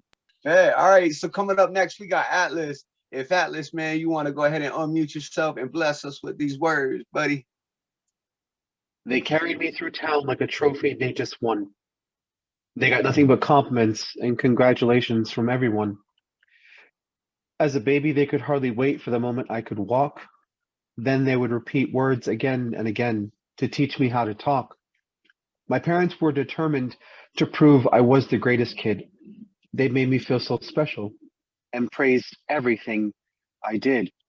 But they and many after them had a completely different plan, which is where my disdain for human beings truly all began. I thought the sky was the limit until the day that I was grounded. How could you embarrass me like that? Oh, how those words resounded. The lesson started on that day, but it was some time before I would see that I would constantly seek approval and permission to be me. I guess my parents had gaps in their life that they wanted me to fill. Their lost hopes and ambitions were disguised as my free will. I salvaged scraps of self-esteem through the few good people that I met. They weren't reminding me how stupid I was, which made it easy to forget. I had to learn to prioritize and compromise intellect for looks. I gave up on my imagination as I disposed of all my books. I used to have such great conversations until the day I got a phone, and I became more disconnected with every new gadget I owned. So desperate for a comforting voice, yet there was no one I could call because everyone's busy being busy, even though none of them were busy at all. So uncomfortable with silence, they'd force themselves to speak, but never ever of their feelings for fear of looking weak. When I told friends I was free of debt, they thought it was a joke. I didn't know that I was broken. I was happy to just be broke.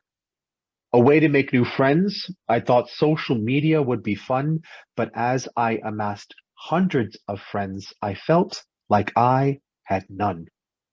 When I tried to share my thoughts with others, they made me feel like I was rude. No one allowed my voice to be heard, so I simply silenced it with food. My train ride to work was the only socializing I had left, but headphones and cell phones made everyone blind and deaf. I once thought I had a purpose, but I replaced it with a job. Potential to be my own great machine, but now I am my boss's cog. Hoping for a human contact, I ventured to the crowded mall, but automatic doors, faucets, and lighting would mean I would touch nothing at all. But it seems like everyone goes shopping whenever they get bored. Their wallets filled with credit cards to buy what they can't afford. No matter where you look, there are ads relentlessly shoved in your face, because if you're not constantly buying something, then you're just a waste of space. I have memories from all sorts of places that apparently no one knows, because they all became places to eat or somewhere to buy larger clothes. Whenever I was in pain, I cried. Now I just swallow a pill, because whatever people don't understand, they only seek to kill. I stopped saying when I grow up the moment I realized I was grown, so when I lost permission to be a child, I had one of my own.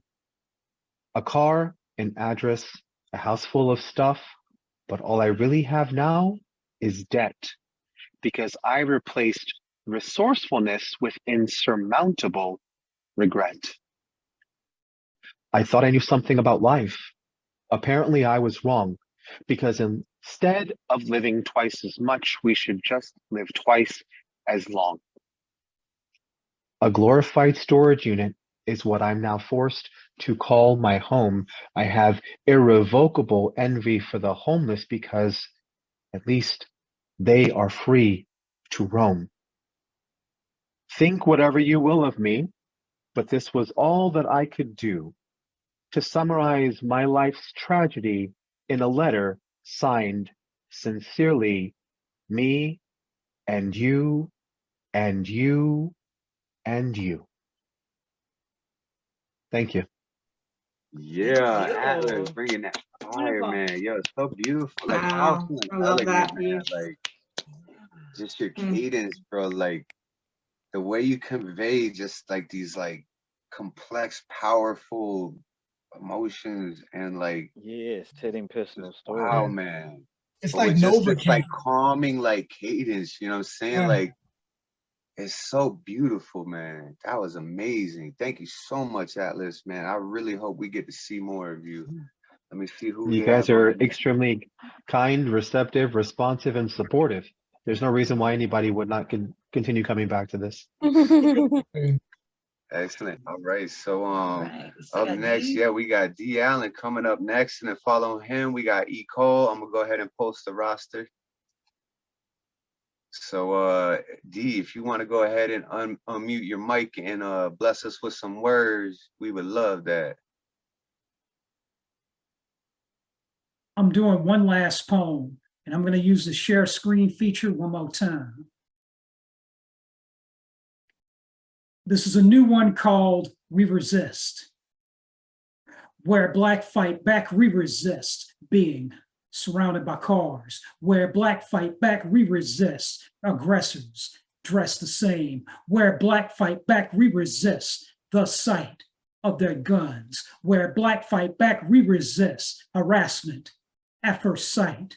Where Black fight back, we resist being punked into surrendering. Where Black fight back, we resist the bark of their guns. Where Black fight back, we resist falling dead on concrete. Where Black fight back, we resist being driven to the morgue. Where Black fight back, we resist being planted in the boneyard. Where Black fight back, we resist watching families grieve. Where Black fight back, we resist watching many tears fall. Where Black fight back, we resist any more community deaths. Where Black fight back, we resist any more night rides on Blacks. Where Black fight back, we resist because it serves us to preserve us. Where Black fight back, we resist because our lives count any amount. Where Black fight back, we resist on a special day. Where Black fight back, we resist every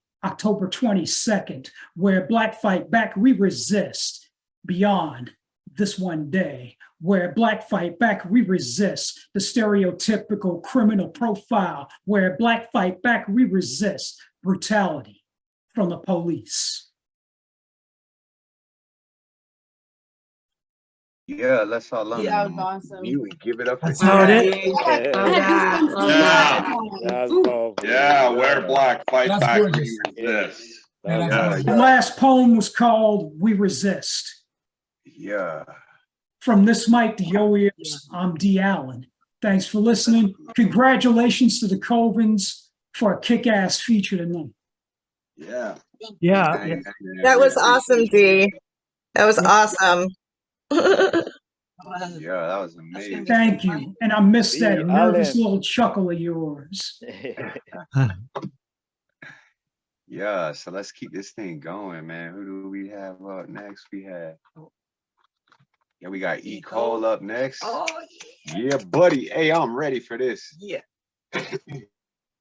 Well, y'all know, we don't think about Thanksgiving, so we ain't gonna talk about that. But Christmas time is coming up, so it's only fair and it's only right if I give such G player people in this audience the real Saint Nick. Saint Nick is a bitch. I'm talking about a real live bitch. Me frowning up your nose and shit, coming at me with the Merry Christmas and ho ho ho's and shit. This on Zoom and this live. Yeah, y'all ain't got to snitch. He can see in here when I say Saint Nick is a bitch coming from my lips. He ain't never come to the project with gifts. My mama used to get us our shit, working 2 and 3 weeks of double shifts. He want us to give him some cookies and milk. Shit, that's gonna be our breakfast. We tear aluminum foils off our gifts.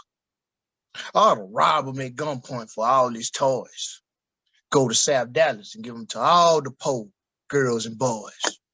Shoot the reindeer, take them to the packing house to quiet the hood's stomach noise.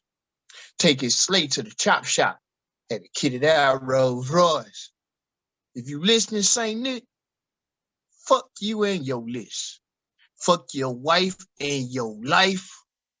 Fuck you with the nutcracker's dick.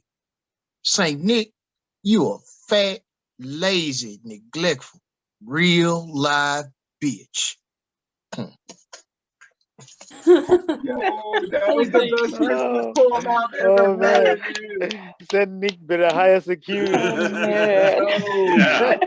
Yeah, I grew up in South Florida on welfare, and yo, Saint Nick ain't never came to our house either, man. Oh man. Mr. Cole, Yes, ma'am. my friends and I have a holiday tradition. I'm friends with a small group of us who don't have families, and Yes, ma'am. our holiday tradition is to play Christmas music and also Christmas music that is inappropriate for the holiday. And I would love to have a copy of that poem to read if you would be willing to share it with me. No problem at all. I mean, Send me your I'll IG. my email. Oh yeah, send me to me. Voice record it and send it to you. No problem. Do Thank what you need you. to do as you see That would be fit. awesome. And before I give y'all this one, I had to let my boy Pothead Pete take over because this was his story to tell. So Pothead Pete, come on up in here. Yeah, what it do, baby? What's good? What's good? I get to speak? Yeah, man. So this is my story. My boy E. Cole stepped aside, let me spit this. So I'm gonna tell y'all about this time I went to Mars.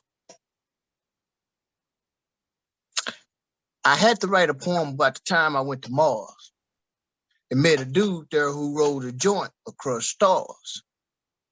I said, if we finna get fried, then let's ride with spaceships and cars. He said, just close your eyes and lean back in your seat. Put that UGK riding dirt in the deck and run the whole CD on repeat. Now go on and crank that bitch up. Let's dip through a few corners to the moon and roll out with the car line all the way to Neptune. So we chopped it up and did just that. He turned out to be a thorough, real cool cat. He passed the joint back to me and said, hit that hole. Exhale real slow so you don't cough up your lungs. And I wanted you to tell the folks that you know down there on Earth that you came up here and had fun. How you met a stranger and made a real friend. Shit, I've been here since forever. I was just waiting on you to pick up your pen. So I thought about smoking on crushed stars and how I rode through the galaxy without spaceships and cars. Then I opened my eyes, wrote a poem about that time I went to Mars. Poem. Yes. Yes. That was so many layers of meta, man. I mean, seriously, so many layers. So good. So it's on so many levels. Yeah. So many levels. Uncharted territory. Yeah. So fire. Yeah. So God don't give me fire. the credit. That goes for my boy Pothead Pete, man. Pothead Pete every now and then, you know, he grabs a hold to the pen and he'll take it somewhere. All right, so we got Carmen Gill coming up on the mic next. So Carmen, if you would like to bless us with some of those lovely words you got, go ahead and unmute yourself. Can you hear me okay? Yep, loud and clear. Okay. This is a freestyle and it's called Mediocre. Your mediocre is pathetic. You mean to tell me that you led men and soldiers, but yet you can't communicate with me, even if your life depended on it? But when your life was dependent, you were able to give orders and somehow be understanding. But my tears down my face, my heart in pain, and yet you couldn't communicate. You mean to tell me this is your best? No phone calls, yet you miss me? You don't see me, but you love me. Be patient and I'll have the world. Will that logic follow on the battlefield? Would it follow in the conference room? Leave it to you and stocks would fall. Countries would be gone. We'd all be gasping for air. Oh, she was crazy? Oh, she cheated? Oh, she was crazy too? But none of the reasons had to do with you. Even though when you divide them by two, the hearts by one, The common denominator when it's all done equals you. You're mediocre, it's pathetic. That you paint as magnificent, worse than plastic that's plated as gold. You were given everything and wanted me to wait because things take time, right? A year is long enough. When I had the world given to me in less, they say a man is only as good as the woman behind him. Thank God my reputation lasted through him. Presented nothing but empty words, less action, and nothing amazing. Yet I built you up, patience and love, all while trying not to suffocate under my own weight that you never cared to try and soothe. Oh, they were crazy? Or maybe you're mediocre? It's just pathetic. Thanks. Yo, what? Miss Carmen, Preach it. Miss Carmen, Yeah. from now on, I'm gonna call you Miss Poetic Pimp Slap.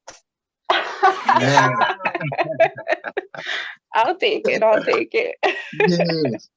Like it's just one of them smooth slaps, and then you just feel the sting Yeah. about 2 seconds after your hand. Yes, Miss Poetic Pimp Slap you up. And coming up next, we got Roman Marx. Okay. Let's see what you got, brother. First, I'm going to do a small improvised music. It's going to sound really weird, and you can tell me what you think after, but then I'm going to read when I stop the music. So give me 1 second.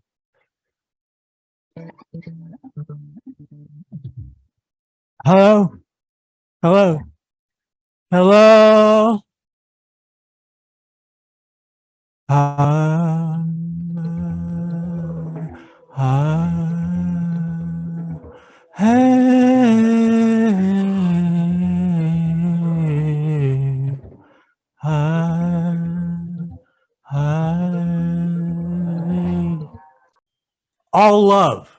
All Love, a poem by Roman Marx, 2022. All love is starvation, made of counting. All love is a machine gun. All love is impossible. All love is transportation. All love is convenience. All love is hate. All hate is love. The weak ones fall out into the indifference. Death is indifferent. Dead again. Time is dead.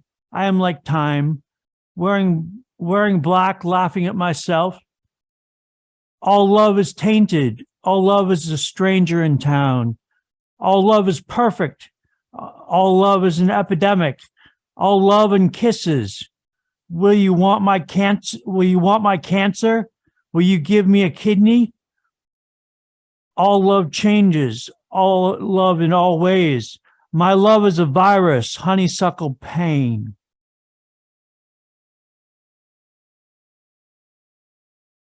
Oh yeah. Yo, that was good, man. So good. Hey, I got one. that line right there.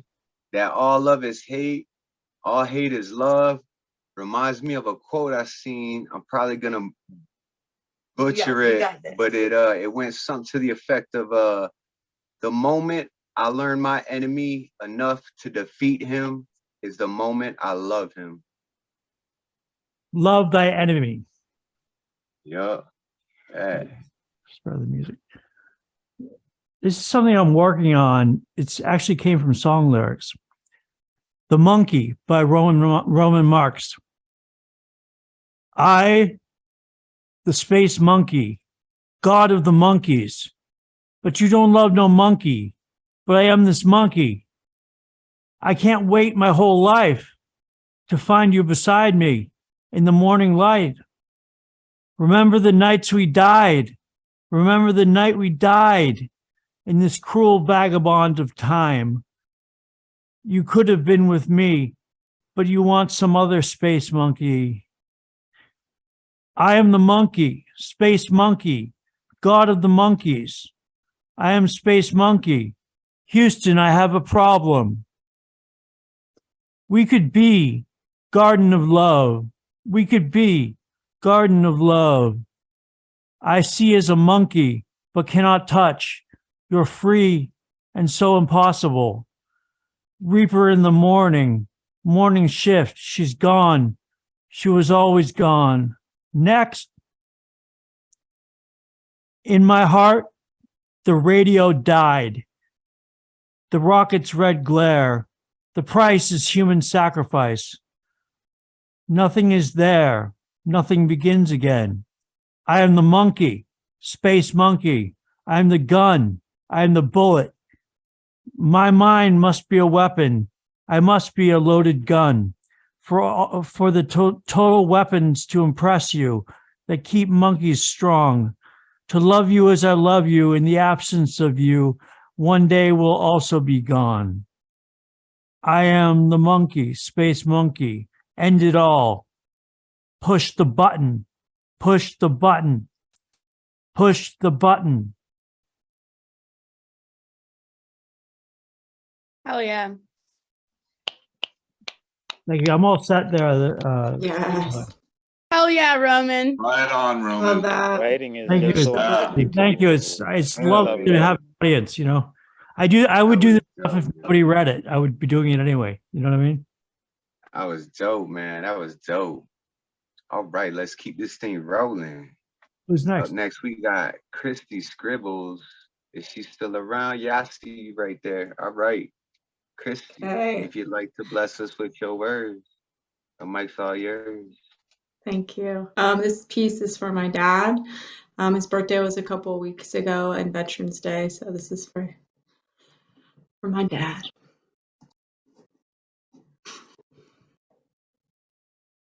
PTS of D. Sometimes I see glimpses inside his smile, his laugh, his eyes, yes, in his eyes. That's where he lies, that's where the old him lives. The him before, the him back then. 'Cause back then in those growing up years, those formative years, he was there. He was present. He was him. That man that used to be him, that father so free man, that man that threw catch and came to all my games and taught me stuff in the garage and took care and was my dad, was the best dad. I didn't even know what I had until it was gone, until he was gone.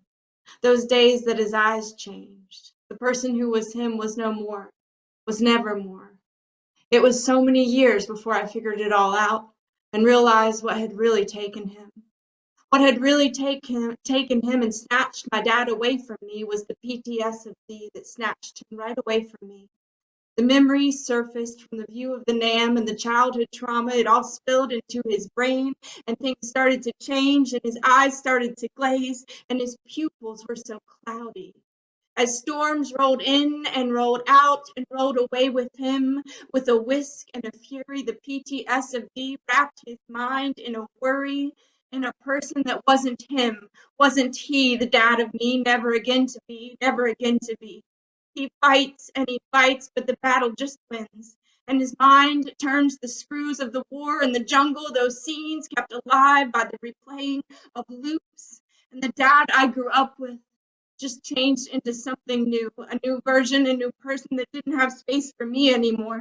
His mind was too cloudy and his eyes couldn't see me, couldn't really see me, couldn't even hear me. I needed him to hear me, but he was lost inside his head, and the voices talked and confused him. And the people, they just used him and took and took and took, and I couldn't even look at the eyes that I had loved because they were not his. They were not his, not there. They were not there, and he was so unaware of the love that he gave and the child that he had raised and the good that he did, the great dadding that he did. But sometimes, now in his older years, his grandpa years, his old voice I hear, and his laugh and those eyes light up. As he sees my sister's little girl, those eyes sometimes show me the way back to him. But the trauma is always there and will always, always win. The PTS of D, it stole from me the eyes of he, and the dad of she, who is me, where is he? Where is he? Inside those eyes that haunt me. His eyes still haunt me. Thank you. It's for my dad. Wow. Thank you so much. Kristi, amazing. Yeah. Thank you for that courage. That takes courage. Yeah, you did your dad honor too. That was Most deep. definitely. That was really deep. That was amazing, Kristi. I'm kind of having trouble applauding because it doesn't feel like an applause moment, if that makes sense. Yeah, I really no, it's not. It's kind of one of those moments where we that was just really sit heavy with and you really in good. solidarity. CP May's coming up next. Oh And, you know, he's gonna no! come with the I'm gonna read that. fire. Okay. The poem's entitled Surrealism. May I see your ID, please? Salvador Dali is in the club watching MC Escher spinning records from the DJ booth. Picture it. Picture an apolitical Jesus valet parking the Bible he wrote up in on at this club called Revelation. He smells like Giorgio Armani cologne, the expensive kind. He's rocking a Giorgio Armani soft wool pinstripe, soft model, light gray, size 40 suit. Picture him. Picture a white light glowing Jesus. Imagine his European cut suit, handsome and scripture sexy. Imagine his Garden of Eden, Satan, serpent, snakeskin shoes, because if you don't know the Bible, you better pray and ask somebody. Heaven is fashionable and never goes out of style. A bunch of Republican and Democrat and independent political speeches are flashing expired driver's licenses, trying to bribe the bouncer to get inside this club. The Statue of Liberty is on the red carpet. She's taking selfies with the callous hands of blue-collar construction workers who wants nothing more than to post pictures on Facebook just to see how many posts the 1% would like. MC Escher is making the club jump with the Dr. Martin Luther King Jr.'s I Have a Dream speech remix. Imagine it, picture it, feel it, imagine it, picture it, feel it, feel the bass line and drum beat, beating, heartbeat, beating your heartbeats up. Fresh speech and free speech is fun as fuck, fabulous, plus size, gorgeous dance floor girls moving miracles on her hips round and round like they're hula hooping a halo around and around America the Beautiful, and a bunch of hot as hell single sexy soccer moms are Victoria's Secreting their matching bra and panties, percolating, and a cul-de-sac pair of petite women began gyrating so hard you swear one of these lovely ladies knocked their G-spot loose in the VIP section. Sits prideful and his brother pompous and Purgatory's private entourage. The blondes at the bar are all ordering crushed ice, salted rim, Jose Cuervo margaritas. All the brunettes, apple martinis, redheads, vodka and cranberry, and all of the hopeless romantics want nothing but sex on the beach all fucking night. Hopefully, America the Beautiful has checked out her last coat for the night. The Statue of Liberty rolled up her red carpet and left like a few hours ago. MC Escher is closing out his set with the last second request from Jesus' Giorgio Armani European cut suit and those Garden of Eden, Satan, serpent, snakeskin shoes. Slowly open your third eye. Shit. You're lying on your bed. You're spooning with your pillow. You're comfortable underneath your comforter. Your ultra downy lavender chamomile infusion liquid fabric softener has your king size bed sheets smelling as safe as an every other week paycheck. You're lying underneath your favorite alarm clock. Its ringers are going off and you have no idea if this was all just a vivid dream. Your iPhone sits on the nightstand across the room. Last night's napkin sits underneath your iPhone. You're rolling out of bed. You're half sleepy, stumbling across the room.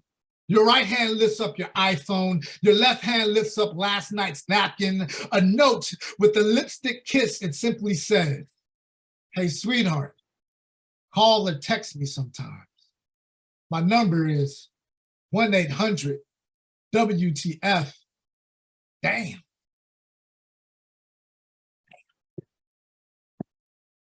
Yo. Yeah. Something to have fun. Yeah. Love you. Hey, I thought I spit G. That was some of the most G shit I ever the heard, ending man. about the number. Oh. Yeah, right. That last line. Hey, 1-800 That was WTF. Oh man, Dang. you Thank got you. fire, man. I love that. That I was love that. so good, that man. was great, Hey. Steve. Thank y'all for Bless, embracing crazy bless, styles. bless Like us, everybody else has crazy bless us with styles. So thank another one, man. Bless us with another one. you. Yeah, if you got another one, man, we would love to hear it. Okay. Yes, I do. Pulling it up now. Okay. Quote, if we surrender to the air, we can ride it. End quote. Toni Morrison. Quote, even as a toddler, my sippy cups were filled with wet cement. End quote. C.P. Mays. For Mousy Brown. When your dreams don't have enough money for gas and can't seem to pull out of the parking lot of your own mind, know that I'll hitchhike towards the corners of your Bukowski and submit poems to God with you. Submit poems to God so that karma could pass them back around her collection plates in heaven in your name, so that happiness could finally afford to find her way back home to you. I've broken a lot of things in this life that I can't seem to fix, like peaceful sleep, like the holy water that Christ turned into wine was as blue as your eyes. Like we're not a bunch of bundled up temper tantrums, my dear. We're just temperamental Old Testament scriptures with tears as strong as moonshine liquor. Your type of country girl jives well with my Southern belle, the both of you. A bunch of where the wild things are, the type of beautiful that was never meant to bite the dust. You both are wild cards dancing in the moonlight. Your type of relationship is hand over halos under halos and fucking bulletproof. Be a daredevil that doesn't acknowledge that there's a high wire or a fucking safety net. A rowdy renegade in a sundress you are. Defy the odds like us outlaws were born to do, Storm Chaser.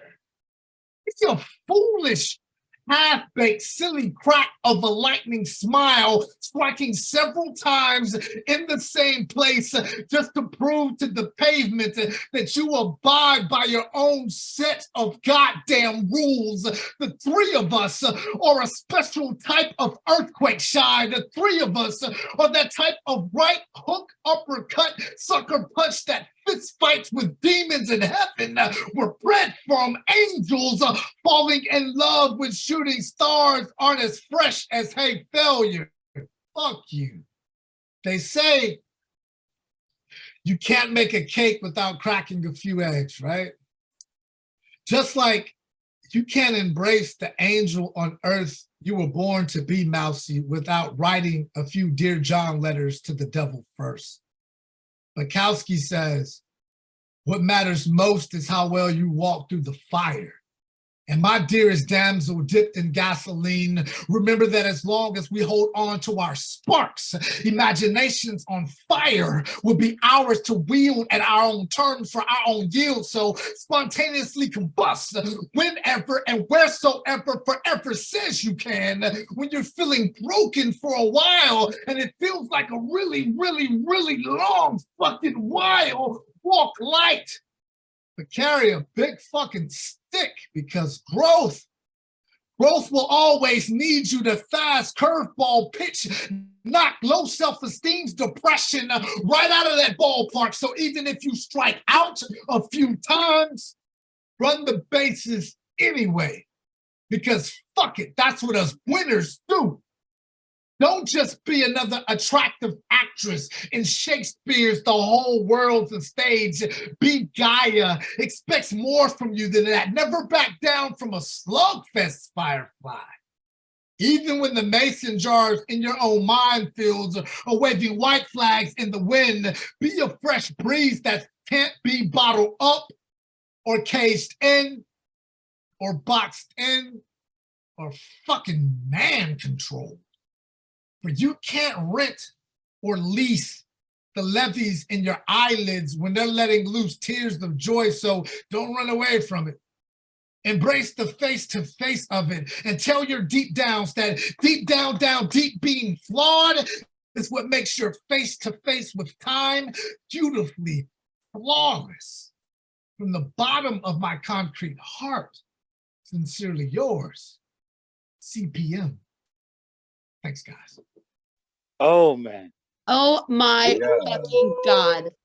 Oh, man. Hypnotizing. You go hard, Yeah. TP, really. Yeah, you Cheers. go real hard, man. Yeah. Yo, You're a while you're troubadour, spitting that, I don't know if you've seen the chat, buddy, but you got so many requests. They want me to feature you next week.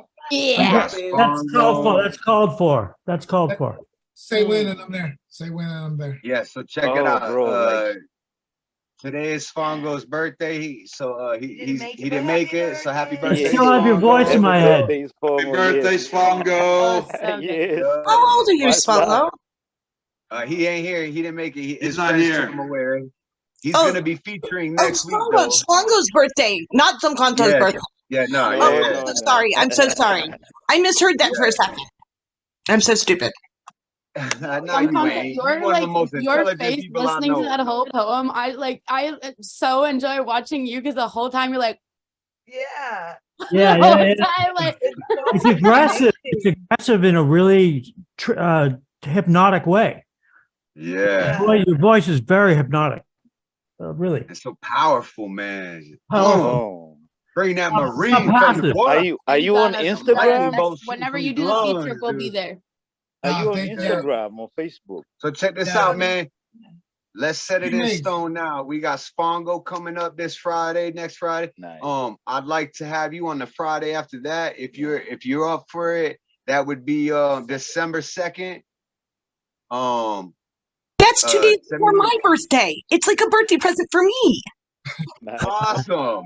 That's good. Awesome. Check that out, man. Bet.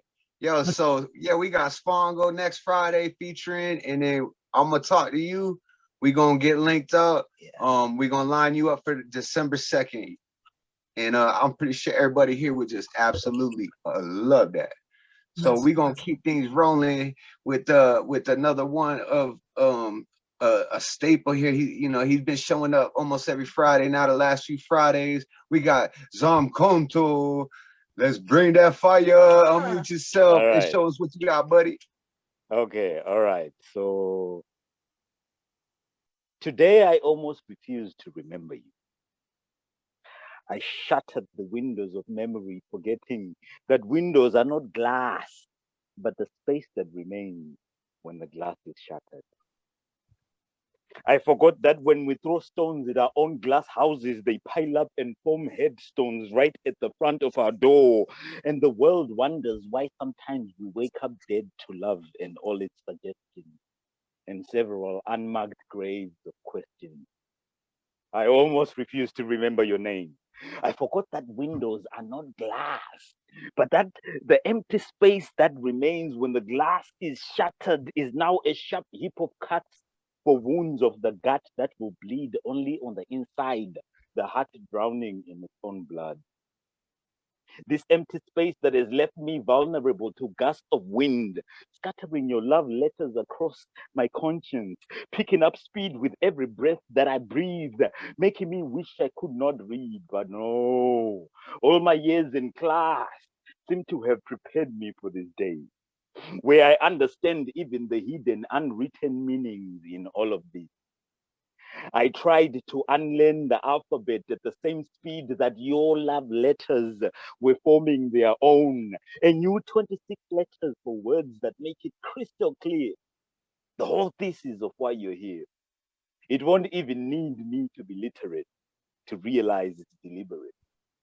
It's deliberate because you know damn well that I can read the handwriting on the wall. We formed our own language, remember?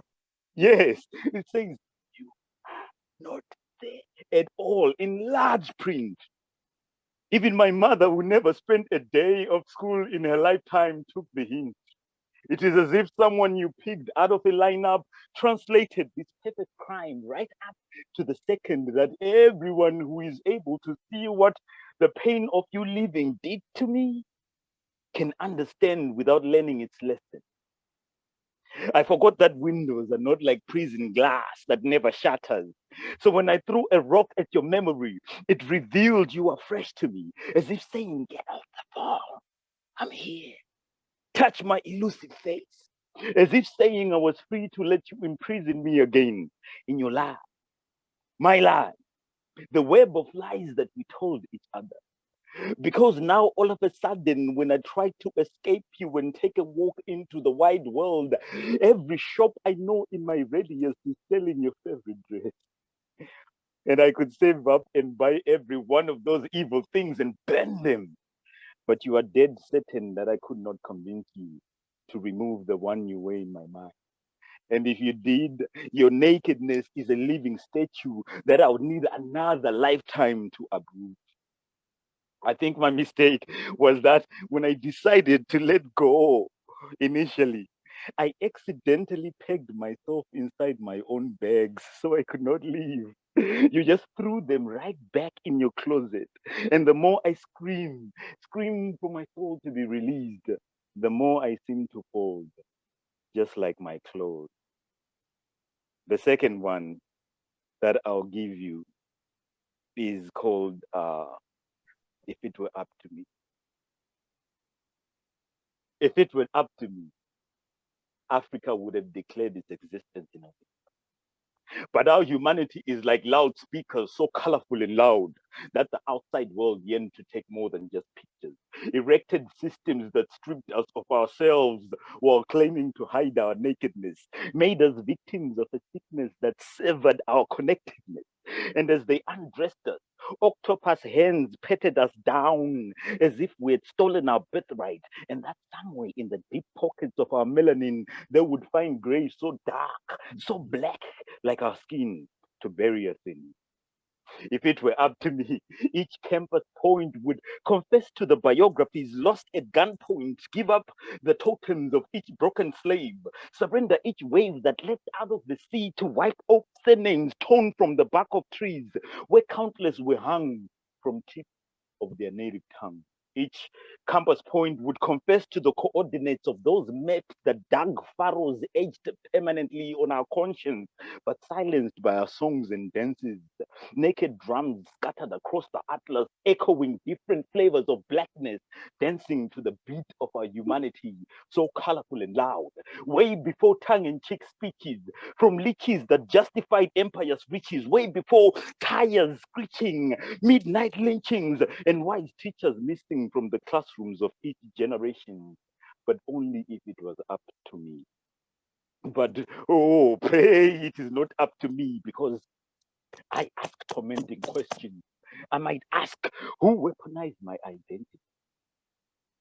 How many college degrees does it take to be free? Who holds the master key?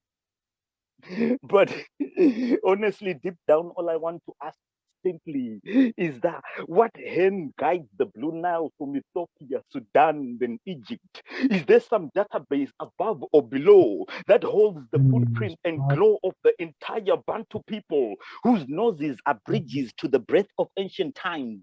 I want to ask, do the Khoisan hide medicines that have never been found ever since healers changed surnames and their scepters changed hands? Simple question.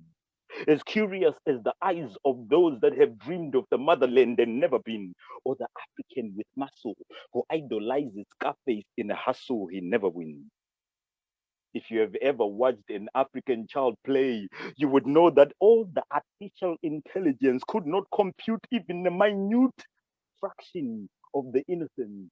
We all wish upon a star in a reality that tempers with our galaxy until our universe is the black market of what it used to be. But I still know of some who, if it were up to them, they would invest all their savings for this craving to be free.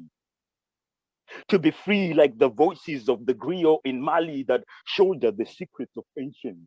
The way the hills that surround Kigali in Rwanda carry tea plantations of infinite wonder, free like arrows from hunters of the Hadza people in Tanzania that stare elephants in their eyes and wipe away their memory, free like birds made of soapstone from the Zimbabwe ruins, which fly into the lucid dreams of young men like love letters of the dead, free to dream the dreams of Miriam Makeba, Patrice Lumumba, Nina Simone, Thomas Sankara, Pila Ndwandwe, Marcus Garvey, Wangari Matari, Ya Asantewa, Kunzinga, Ken Saro-Wiwa, Joshua Mkabu-Nkomo, Winnie Mandela, and all dreamers combined. And as clear of mind as Dr. Samuel Achilefu, the Nigerian scientist that developed the glasses that see cancer cells, the deep wells and aspirations, all welling underneath of our breasts and our chests, all screaming, it's up to us,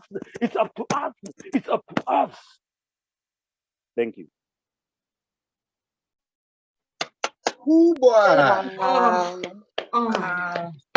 So powerful, man. I can't. That Oh, so good. performance, man. Like, oh.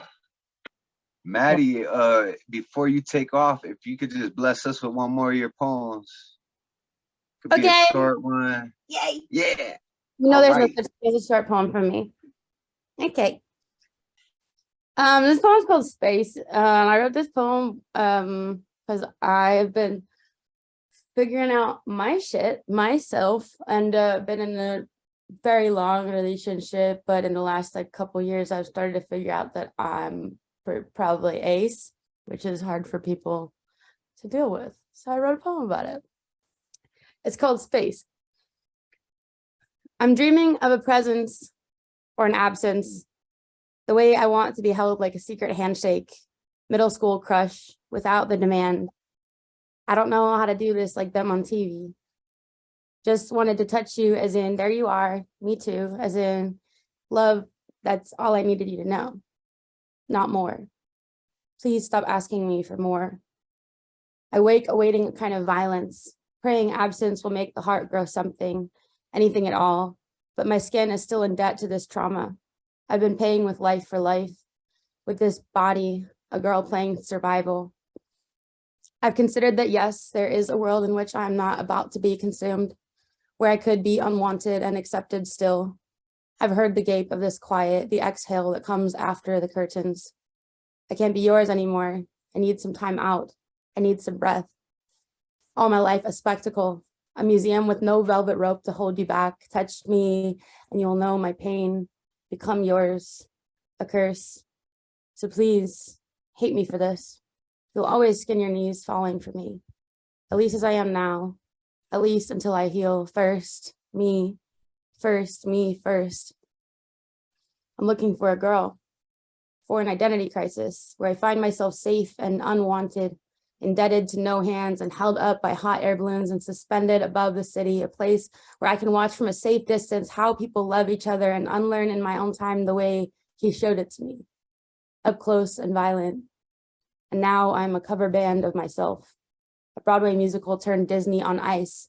You're getting upset about this, but I did it for you, for more, for the show. A sellout slinging a cursory glance your way, legs crossed and coy and curtsy, and always apologizing, always the show and tell and otherwise quiet. I'm just a spitting image now, not the real thing. I'm looking for an off-screen Sunday morning. Features of my bad habits playing across the screen, the smell of coffee wafting through my hair, my feet in your lap, the dishes clean.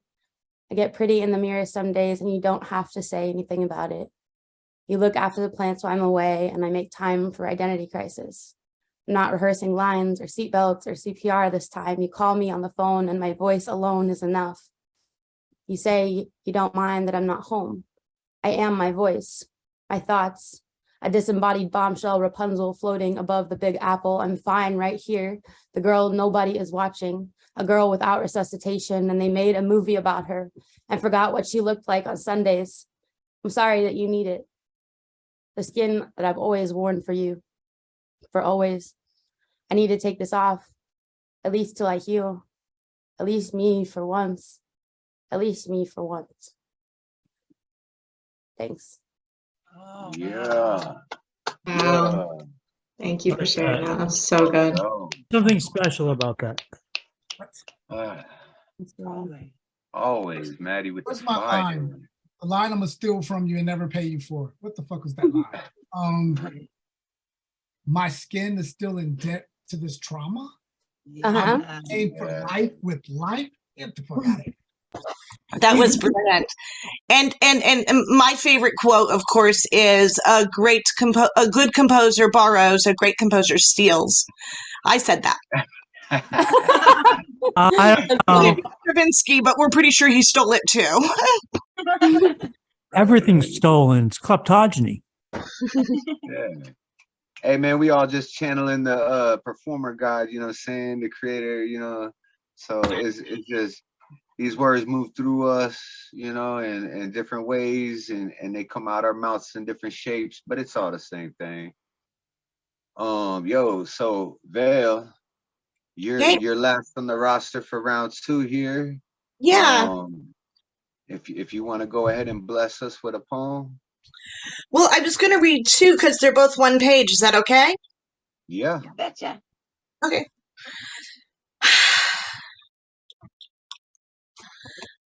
Poetry, post row.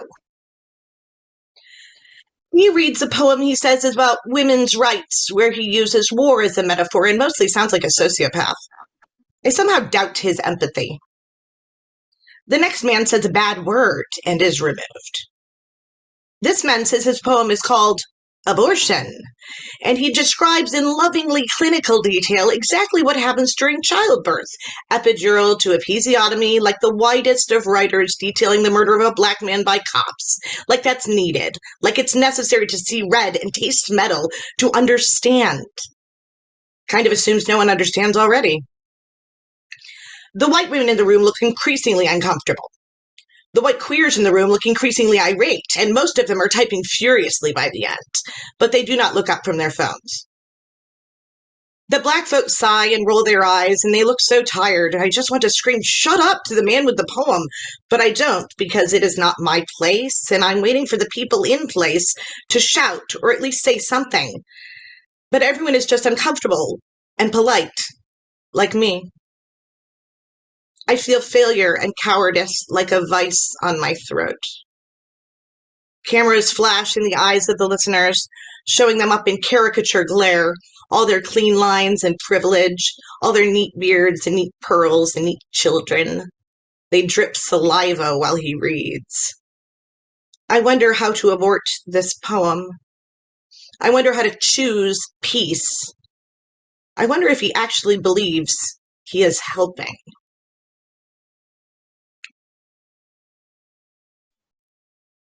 Okay. Only dreaming. Dreams are the way we make sense of our world, I tell myself nightly, while they fill up my brain with cataclysms and dragons, snow, wind, and biting cold, because as for me, I say in ice is how we end. Watching our world crumble under its weight, its woe, its fucking meaning. We've driven our planet to its limit, to its bleeding edge of broken promises, of broken children, battered love, the end of our compassion like it was an end of bread we threw out, carried away by birds, whose voices remind us of what we once were before we shoot them down with poison air when we avoid lead, which is nearly never. Oh, how we love guns, bring them to church, to school, to grocery stores and office buildings, into parties, out to parks, and there, in the hands of broken children, they are bringing us all down with them, blood first. They say the children are in danger. 25% of girls are raped while in childhood. 20% of boys are raped while in childhood. 70% of child rape is committed by fathers and stepfathers of victims. 3% of men are estimated to be sexual predators. White men make up the vast majority of rapists. They say the children are in danger, but they're pointing at that man, that stranger, and they're saying he's the one to watch, and her, the one with the dress with the painted nails and the long stride that means she's making herself up, they say, and they're saying the big threat is grown-ups letting children decide whether dresses are fun. So please tell me what they really need now is less fun, right? With the guns and the planet going and the fucking meaning of it all. And this is why I don't wonder why I can only dream in nightmares now. Yo, wow. Holy shit. Powerful, Mom. man. In your The face. last lines of both pieces. Oof. Yeah, yeah.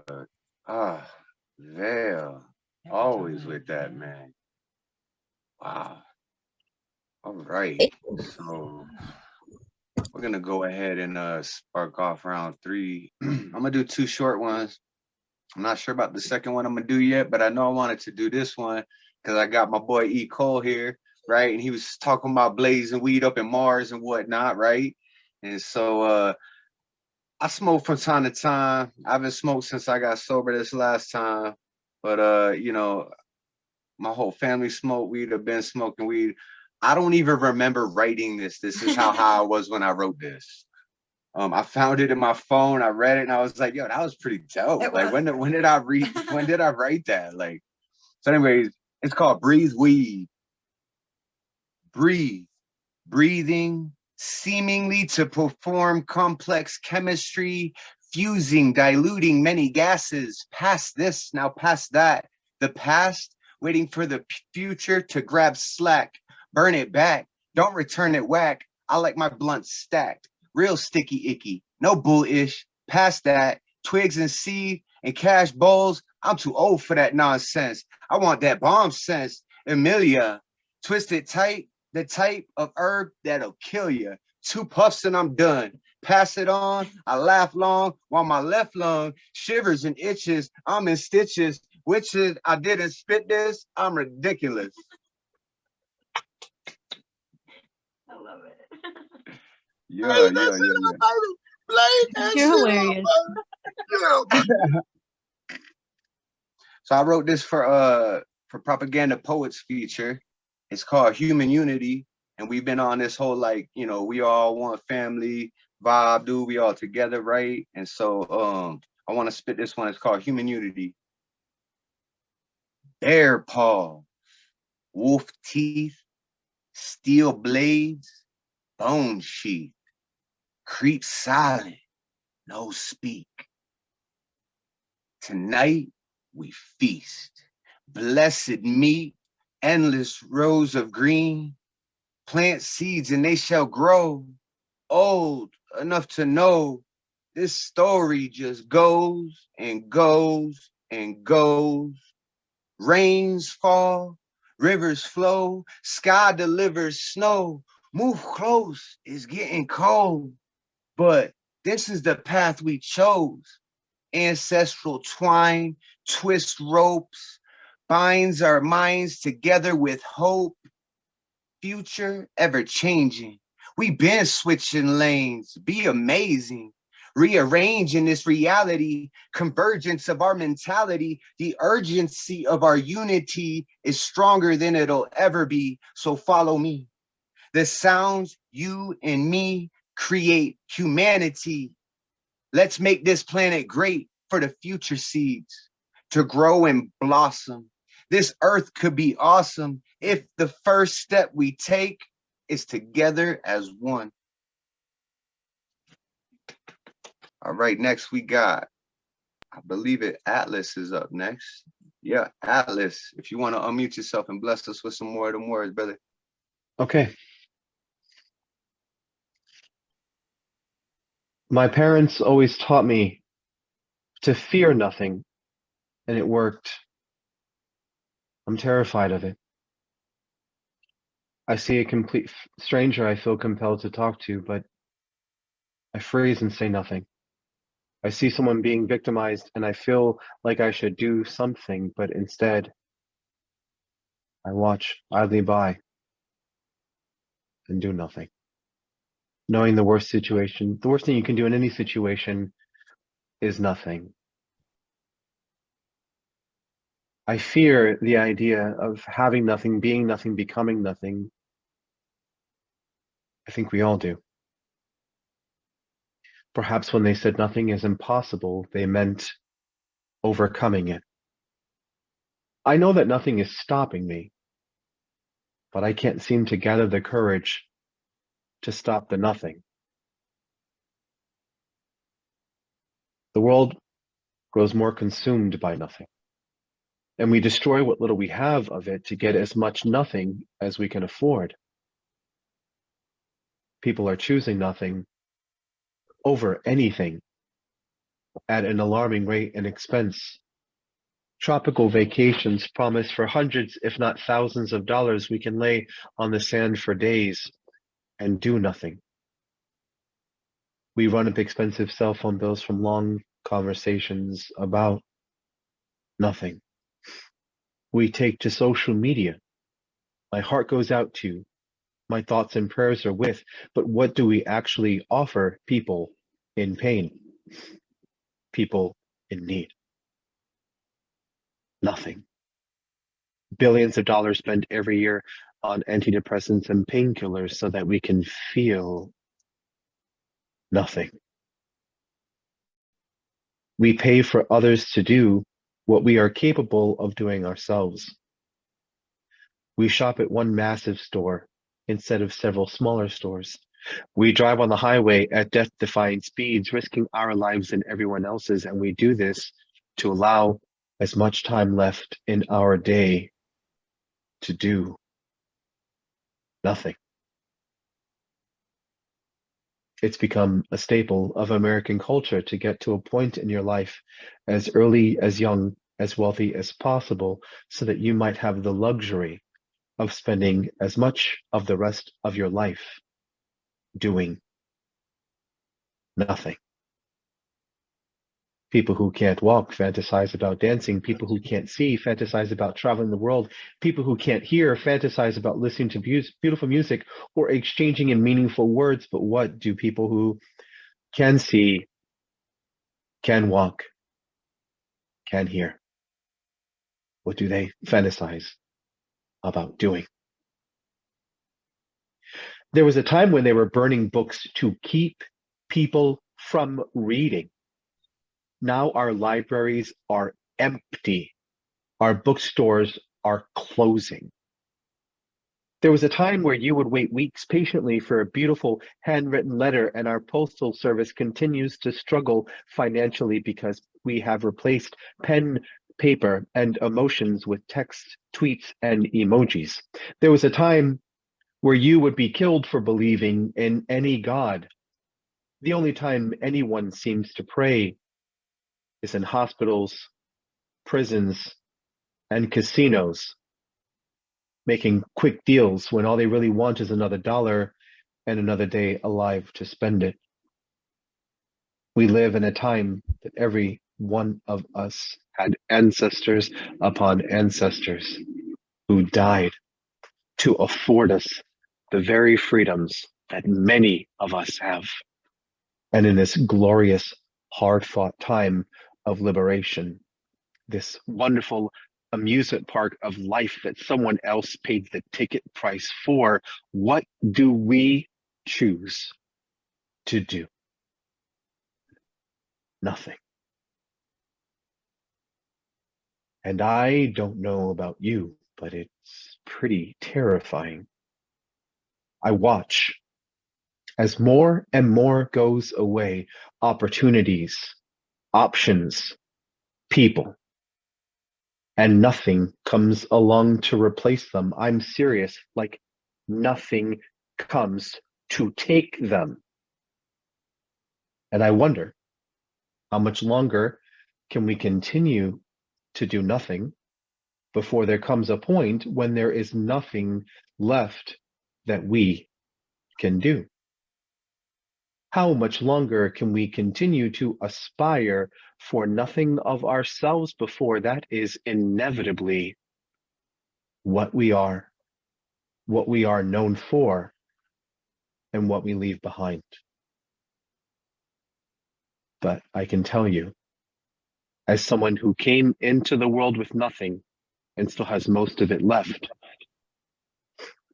nothing can work so beautifully if you just know how to use it. If you claim to be nothing, within that moment you are allowing the possibility to be anything, because who has space for a future when your luggage is so jam-packed with all the negativity of your past? If you claim to know nothing, then the book that represents your life still has empty pages to be written by all the world's beautiful knowledge and wisdom. I mean, what can you possibly learn when you feel like you know everything? Well, you could have some guy randomly spend minutes of your life telling you about how dangerous nothing is. Because even people who claim to know everything apparently know very little about nothing. I don't claim to know how you spent last week, and I don't even care how you spent last night. I'm here with a warning to share with you in hopes of influencing how you spend tomorrow. First, let me remind you, you are not the accumulation of your yesterdays. You're the living potential of your tomorrows. You are everything you never said you couldn't be. If we continue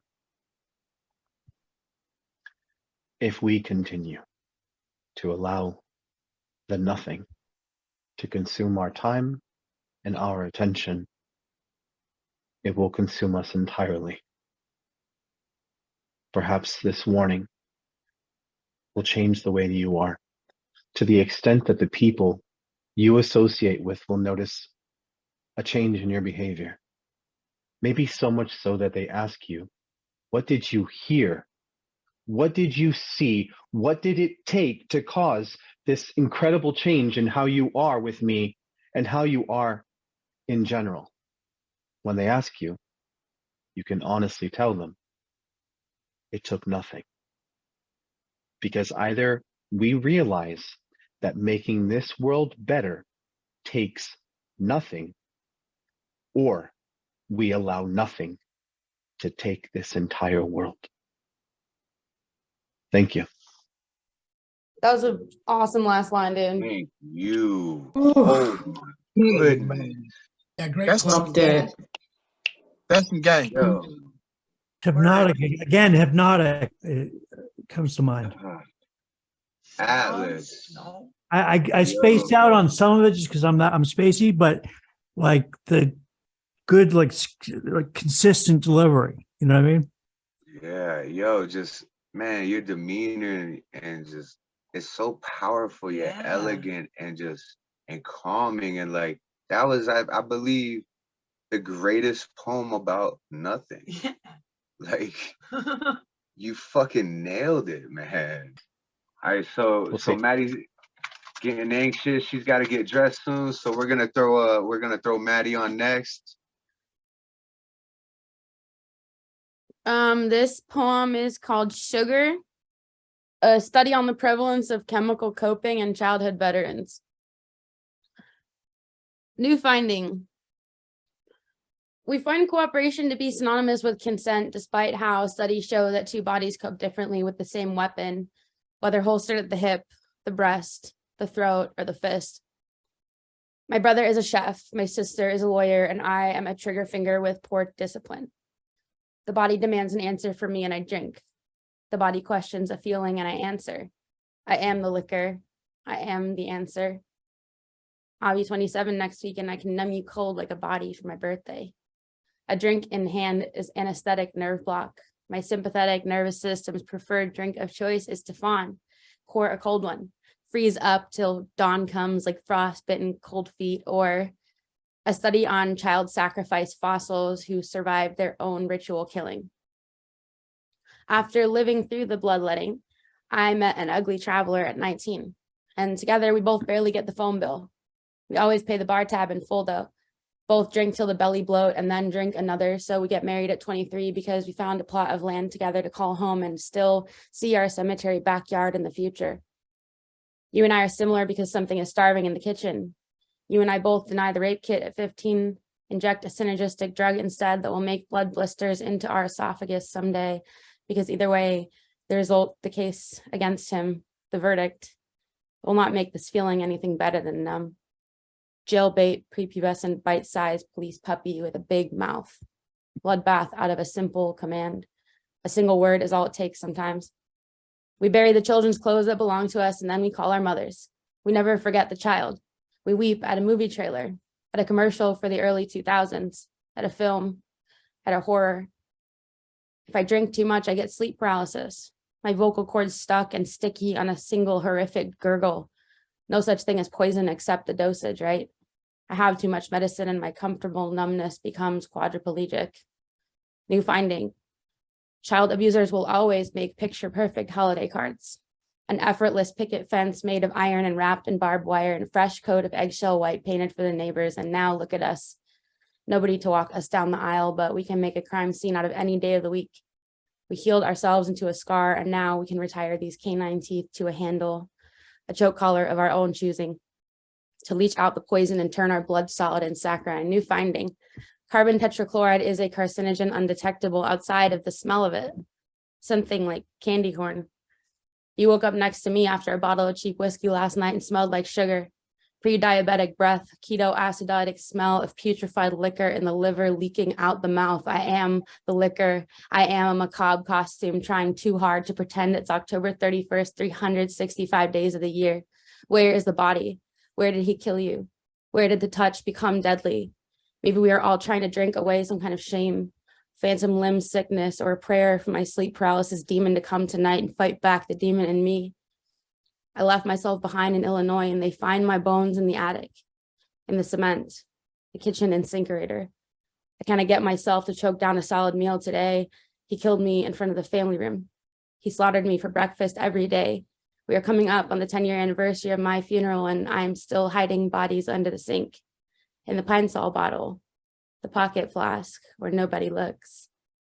Last year, I filed my tax return without my mom's help. I saw the generational trauma in numbers alone. My mother's IRS sought the same ransom that I do, what we have already paid, and now what are we owed? The sirens in the bottle call me in a Kraken song to drink, to snuff myself with liquid, to smother with ether, to drown the baby in the bathwater, make of me a simple drug interaction. 10 years later, my name is Baby still, and I'm a functional alcoholic now, and I hold down a job. I arrive for work whenever nobody is looking. I clock in ugly. The boss kicks a kiss to me, her salacious sick sister. I know she is as ugly as I am on a Sunday night. Neither of us remembers how to pray without the hangover over our shoulder anymore. The ugly does a death dance at the club on a weeknight. I tell myself, I know how to have a good time. I know I'm stronger with a stiff drink in hand.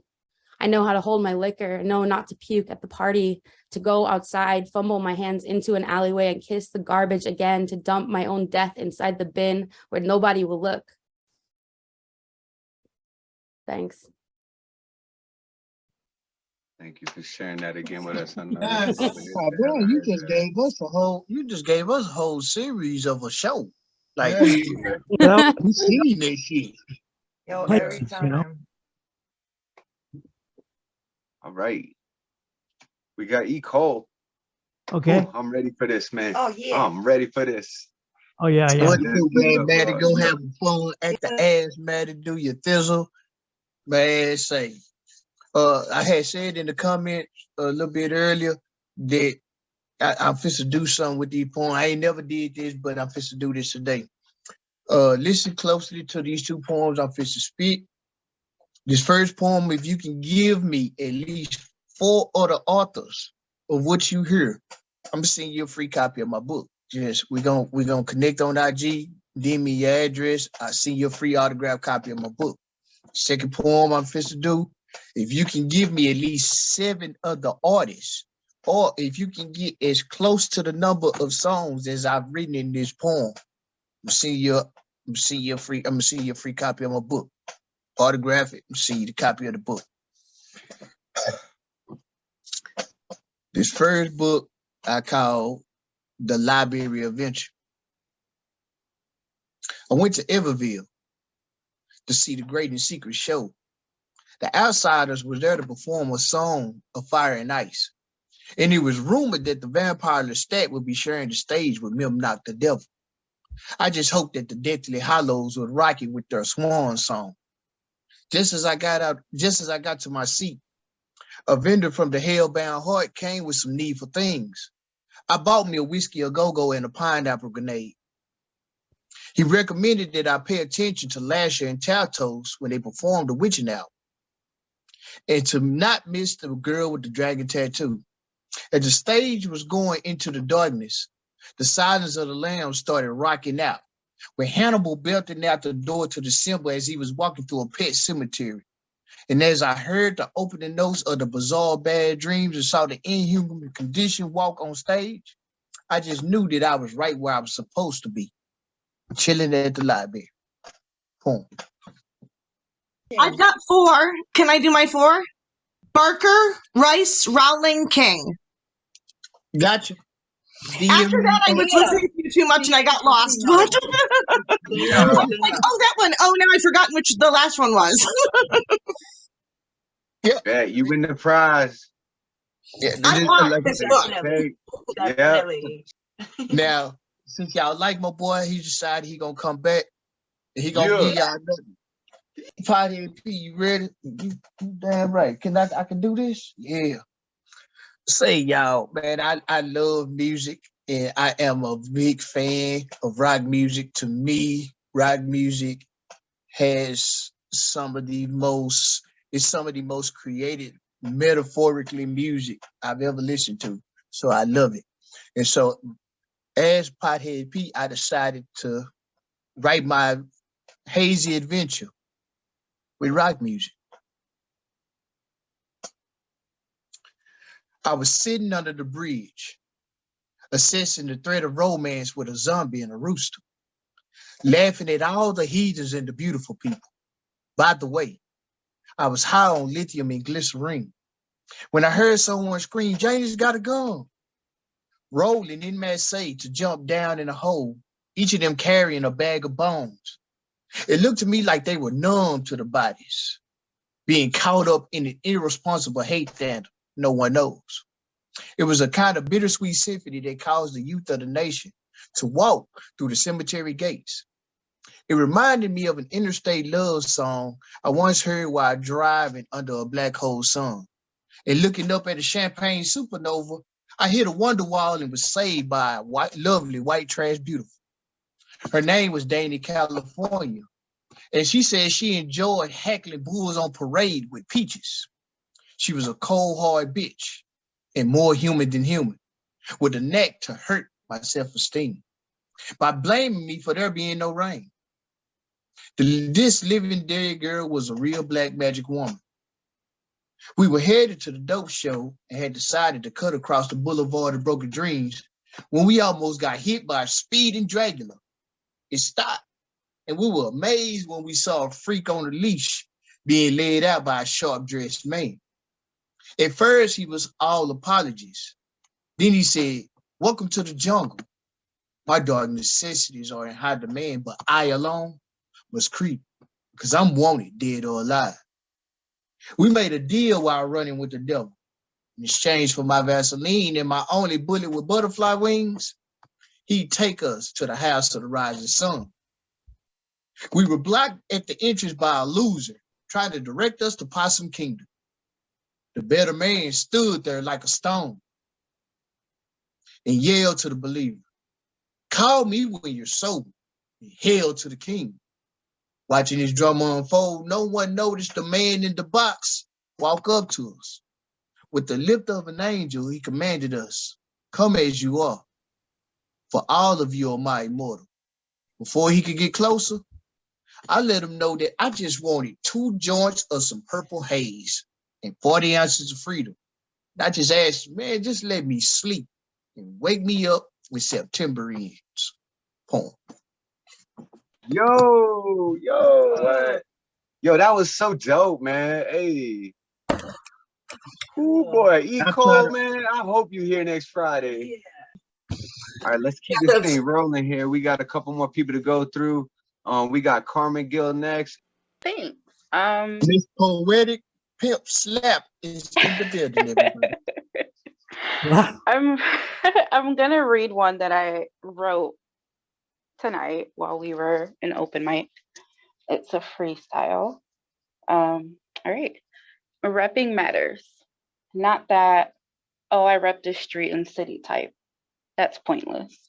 This street did not create and nurture me, nor my roots that latch on to what I call my homeland, where I get lost in the stars and the lullaby of the coquille and novelas, whispering through the cracked windows, lure me to sleep. Not the rep of a city that is always bustling, yet never lets you truly hustle. Enough to live alone and share space with others as rent rises and wages plateau. Places that never give back to me, just take.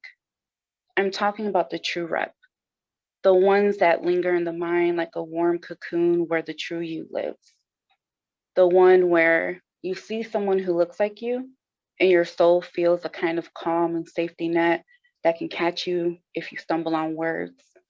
Someone who speaks the language of your native tongue, and you know that you're not alone. Representation matters.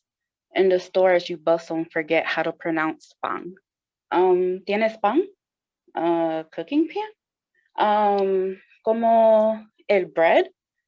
I do not rep a land where I'm sought in industries because I speak a language of the minority whose statistics are helping dwindle the numbers of the old majority. But my salary will never match the majority of the ones who took over islands and my people, all because they were bored and had small dick energy. I rep islands where fruits grow near where I sleep, where hurricanes will blow, blow, and blow, and will never tear our house down. Earthquakes shatter the ground, but never the heart and pride we carry. I rep a language that speaks love, courage, and strength. A language that I can speak and see a young child's eyes sparkle and clap at the first word in Spanish, all because they finally feel seen. I rep those small hearts who remember me, cradle me in their small hands, hold on to my words, and hug me a little tighter each time the lessons end. They may not remember the lesson, but they remember the inside joke that created laughs and accents that remind me of my mother's arroz con pollo. That's all I got. Thanks for listening. That was so beautiful. I love that. I love that she wrote it right on the fly. Arroz Like, I con heard pollo it is what I made for dinner this week. Yum. I'm sure it had nothing on your mother's. So Yeah, good. the synchronicities in that. Wow. Yes, that's what I was thinking about. Right.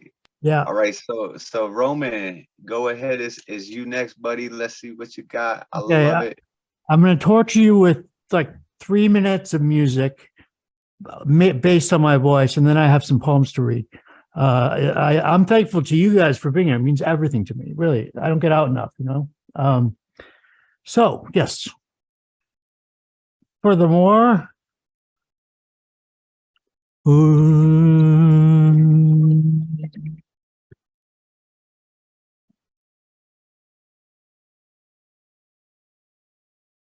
I never was. What is was what? What did she say? What do they say? Don't let me know about the orangutan.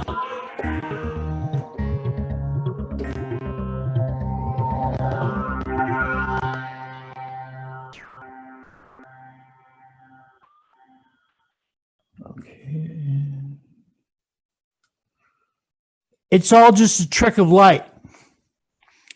We are entertained by our own destruction. I find my dreams are more real than my reality. The constant of sorrow reaps the joy of timelessness. The philosophy translates the shadow and the substance. We live in interesting times. We live in interesting times. Pain causes confusion. Confusion creates creativity. Creativity causes art in a broad sense. Language is the vessel we ride through consciousness, born out of necessity, framing chaos in the cold night of infinite translations. Reality translated to fiction. Fiction is lies, demiurge of the slaughter, tethered by paradox, slave to the food chain, consumption insatiable, miraculous, paradoxes that kill to live. To ring a silent bell. To ring a silent bell. But you know, sometimes it's great to be alive, to love and hate, constant dying pursued by clocks and calendars. There is no life or death. It's all just a trick of light.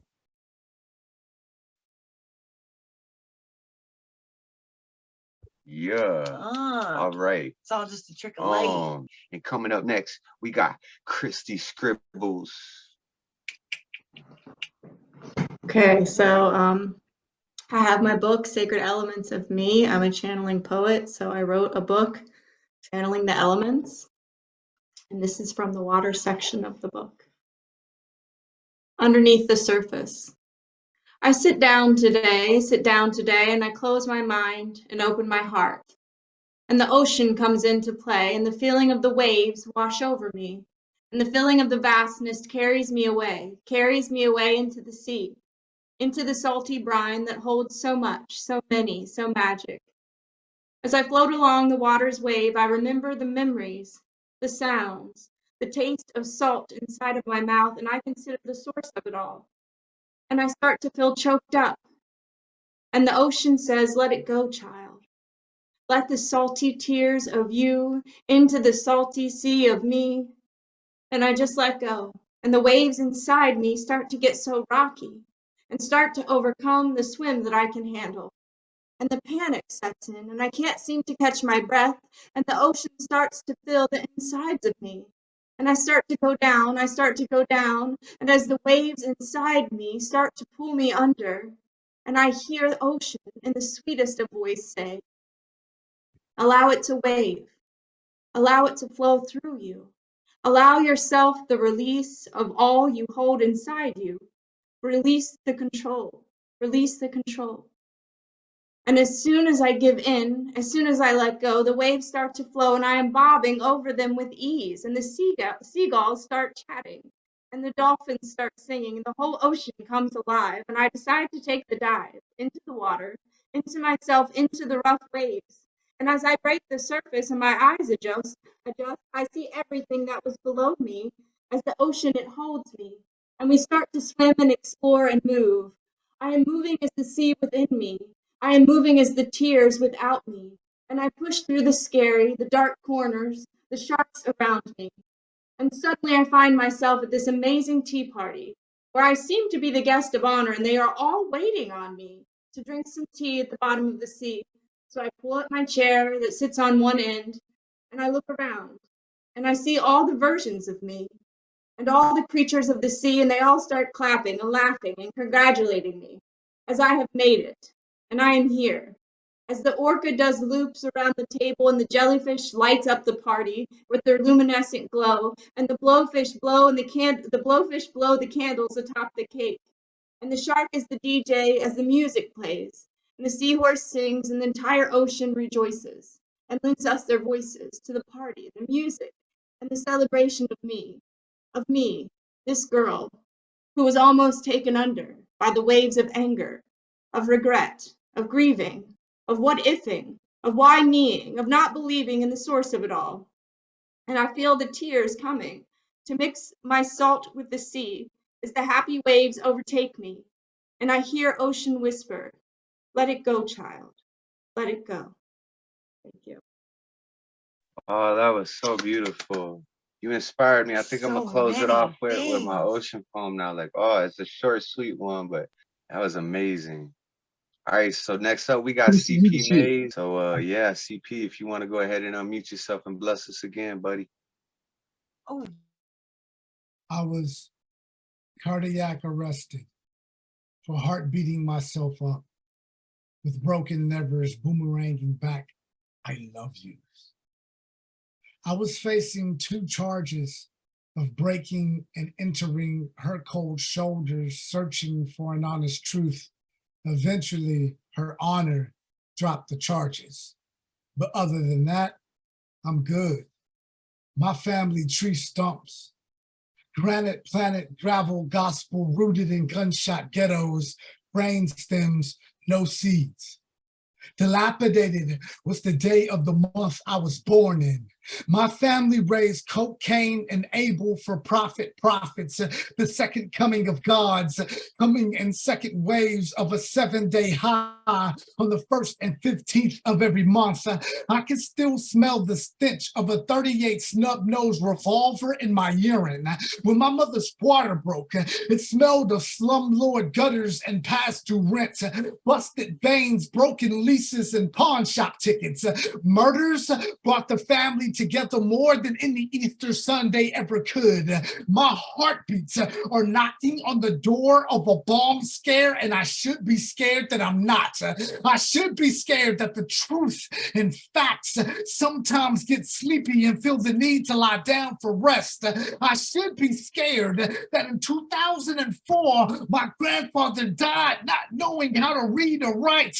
My family tree is as ugly as a misunderstanding an egotistical God can't quite admit to. Our caskets are fashioned out of petrified shoulda, coulda, woulda, would. Our branches are off its trunks. Our pulse pumps pulp produced and push pain out of our skin as if sheets of paper riddled in tattooed ink. Skeleton bones fracture funny bones. For death, never been a beautiful joke jotted down in my family tree's fine print, using revelations as an updated resume. Lucifer became a highly trained lumberjack, using Christ as a chainsaw to keep cutting my ugly family tree short. Wow. Wow, bro. So powerful, man. Lucifer using Jesus to cut my family tree. That got me right there, you know? Yo. Yeah, and so we're gonna go ahead and have Vayl perform a piece, and then I think I'll just close up the night with a short one. So Vayl, if you'd like to unmute yourself and bless us with your words, I'd appreciate it. Sure. I'm looking desperately for a funny poem that I was going to read, but I have a habit of forgetting the titles of my own work. So they're all in alphabetical order in my folders, but that doesn't matter if you can't remember what the title is. So instead, I'm going to read something really depressing. I'm sorry. And angry. Trigger warning for sexual assault and abuse of minors. Bomb threat. Sticks and stones, as they say.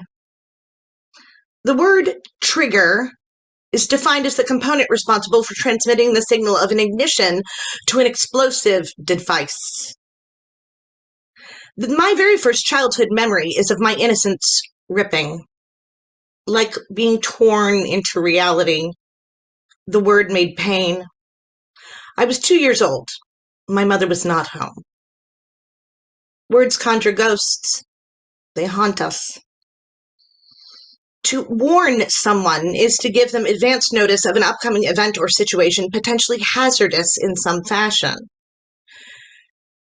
It in no way prevents the event or situation from proceeding as planned. When I was 11 years old, my mother ran in my room, said he had a gun, and hid in my closet. He walked in, smiling like he never stopped. I lied through my teeth, inside still as corpses. I was proud of this for many years, my fearlessness. I knew I was not loved, no one between me and my own bullet. Have you never bled from the cut of a verse? Language can be acid that eats through your heart. If I were to censor something creative, I would seek to restrict, revise, redact, prohibit, or destroy it. To describe a poem, a painting, or a photograph of a small girl has nothing like the same effect. When I was 12, the preacher's daughter and I slept over every weekend night. They did not bother us so much when we were together. When I was 13, a college boy wanted to date me. My parents approved, in spite of myself. He raped me whenever he was home from school. When I was 14, a teacher hired me to clean his apartment. I don't remember the rest. If language truly breaks no bones, if words bring no blood, how is it you feel so much? Empathy is the ability or willingness to accept another's experience as just as real, just as rabid and raging as yours. It is the willingness to hold someone's pain long enough to allow them a moment to ease it. When was the first time you remember being used? If you feel sick or angry or saddened or grieved, and you've never been broken like some have been broken, imagine reaching your wounds out for life-giving art and grasping on razor blades by surprise. If I thought it would show you, I would read you this poem with spikes through your eyes. Experience, it seems, is ever essential to understanding. That was in response to a campaign at a mic to ban trigger warnings. I love that line where you're talking about reaching in to grab that poetry and just grabbing on the razor blades. Oh, felt them. Yeah. That was deep, man. Vayl, thank you so much for blessing us with that. And so I'm gonna try to end this on a little bit of a lighter note. This one's called The Ocean. The salt hits my flesh, the ocean grabs my soul, the water envelops my body, and I am happy. I've lost friends to this damn pool. I've pulled peoples from its jaws, white crackling teeth, fierce yet so beautiful. Untold stories lay deep within its bow. I love this place and its wicked ways, the sunshine creatures and those of shade. Sand on my skin, stuck like the memories. So many days and nights, good and bad.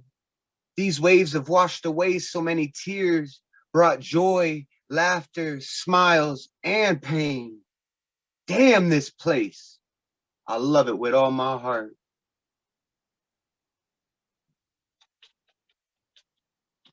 You have these epic drop-offs, like these cliffhangers when you end your poem. I'm like, should I applaud? Should I go buy somebody a drink?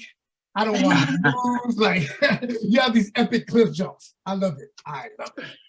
Thank y'all, man. Hey, thank y'all so much again for showing up. Yo, we had an amazing turnout tonight. We had some newcomers. I'm so glad y'all came through. Welcome to the Open Minds family. Y'all stuck it out with us, man. Like, yo, we will see you guys next Friday. Sfongo next Friday featuring, and then the following Friday after that, CP Maze.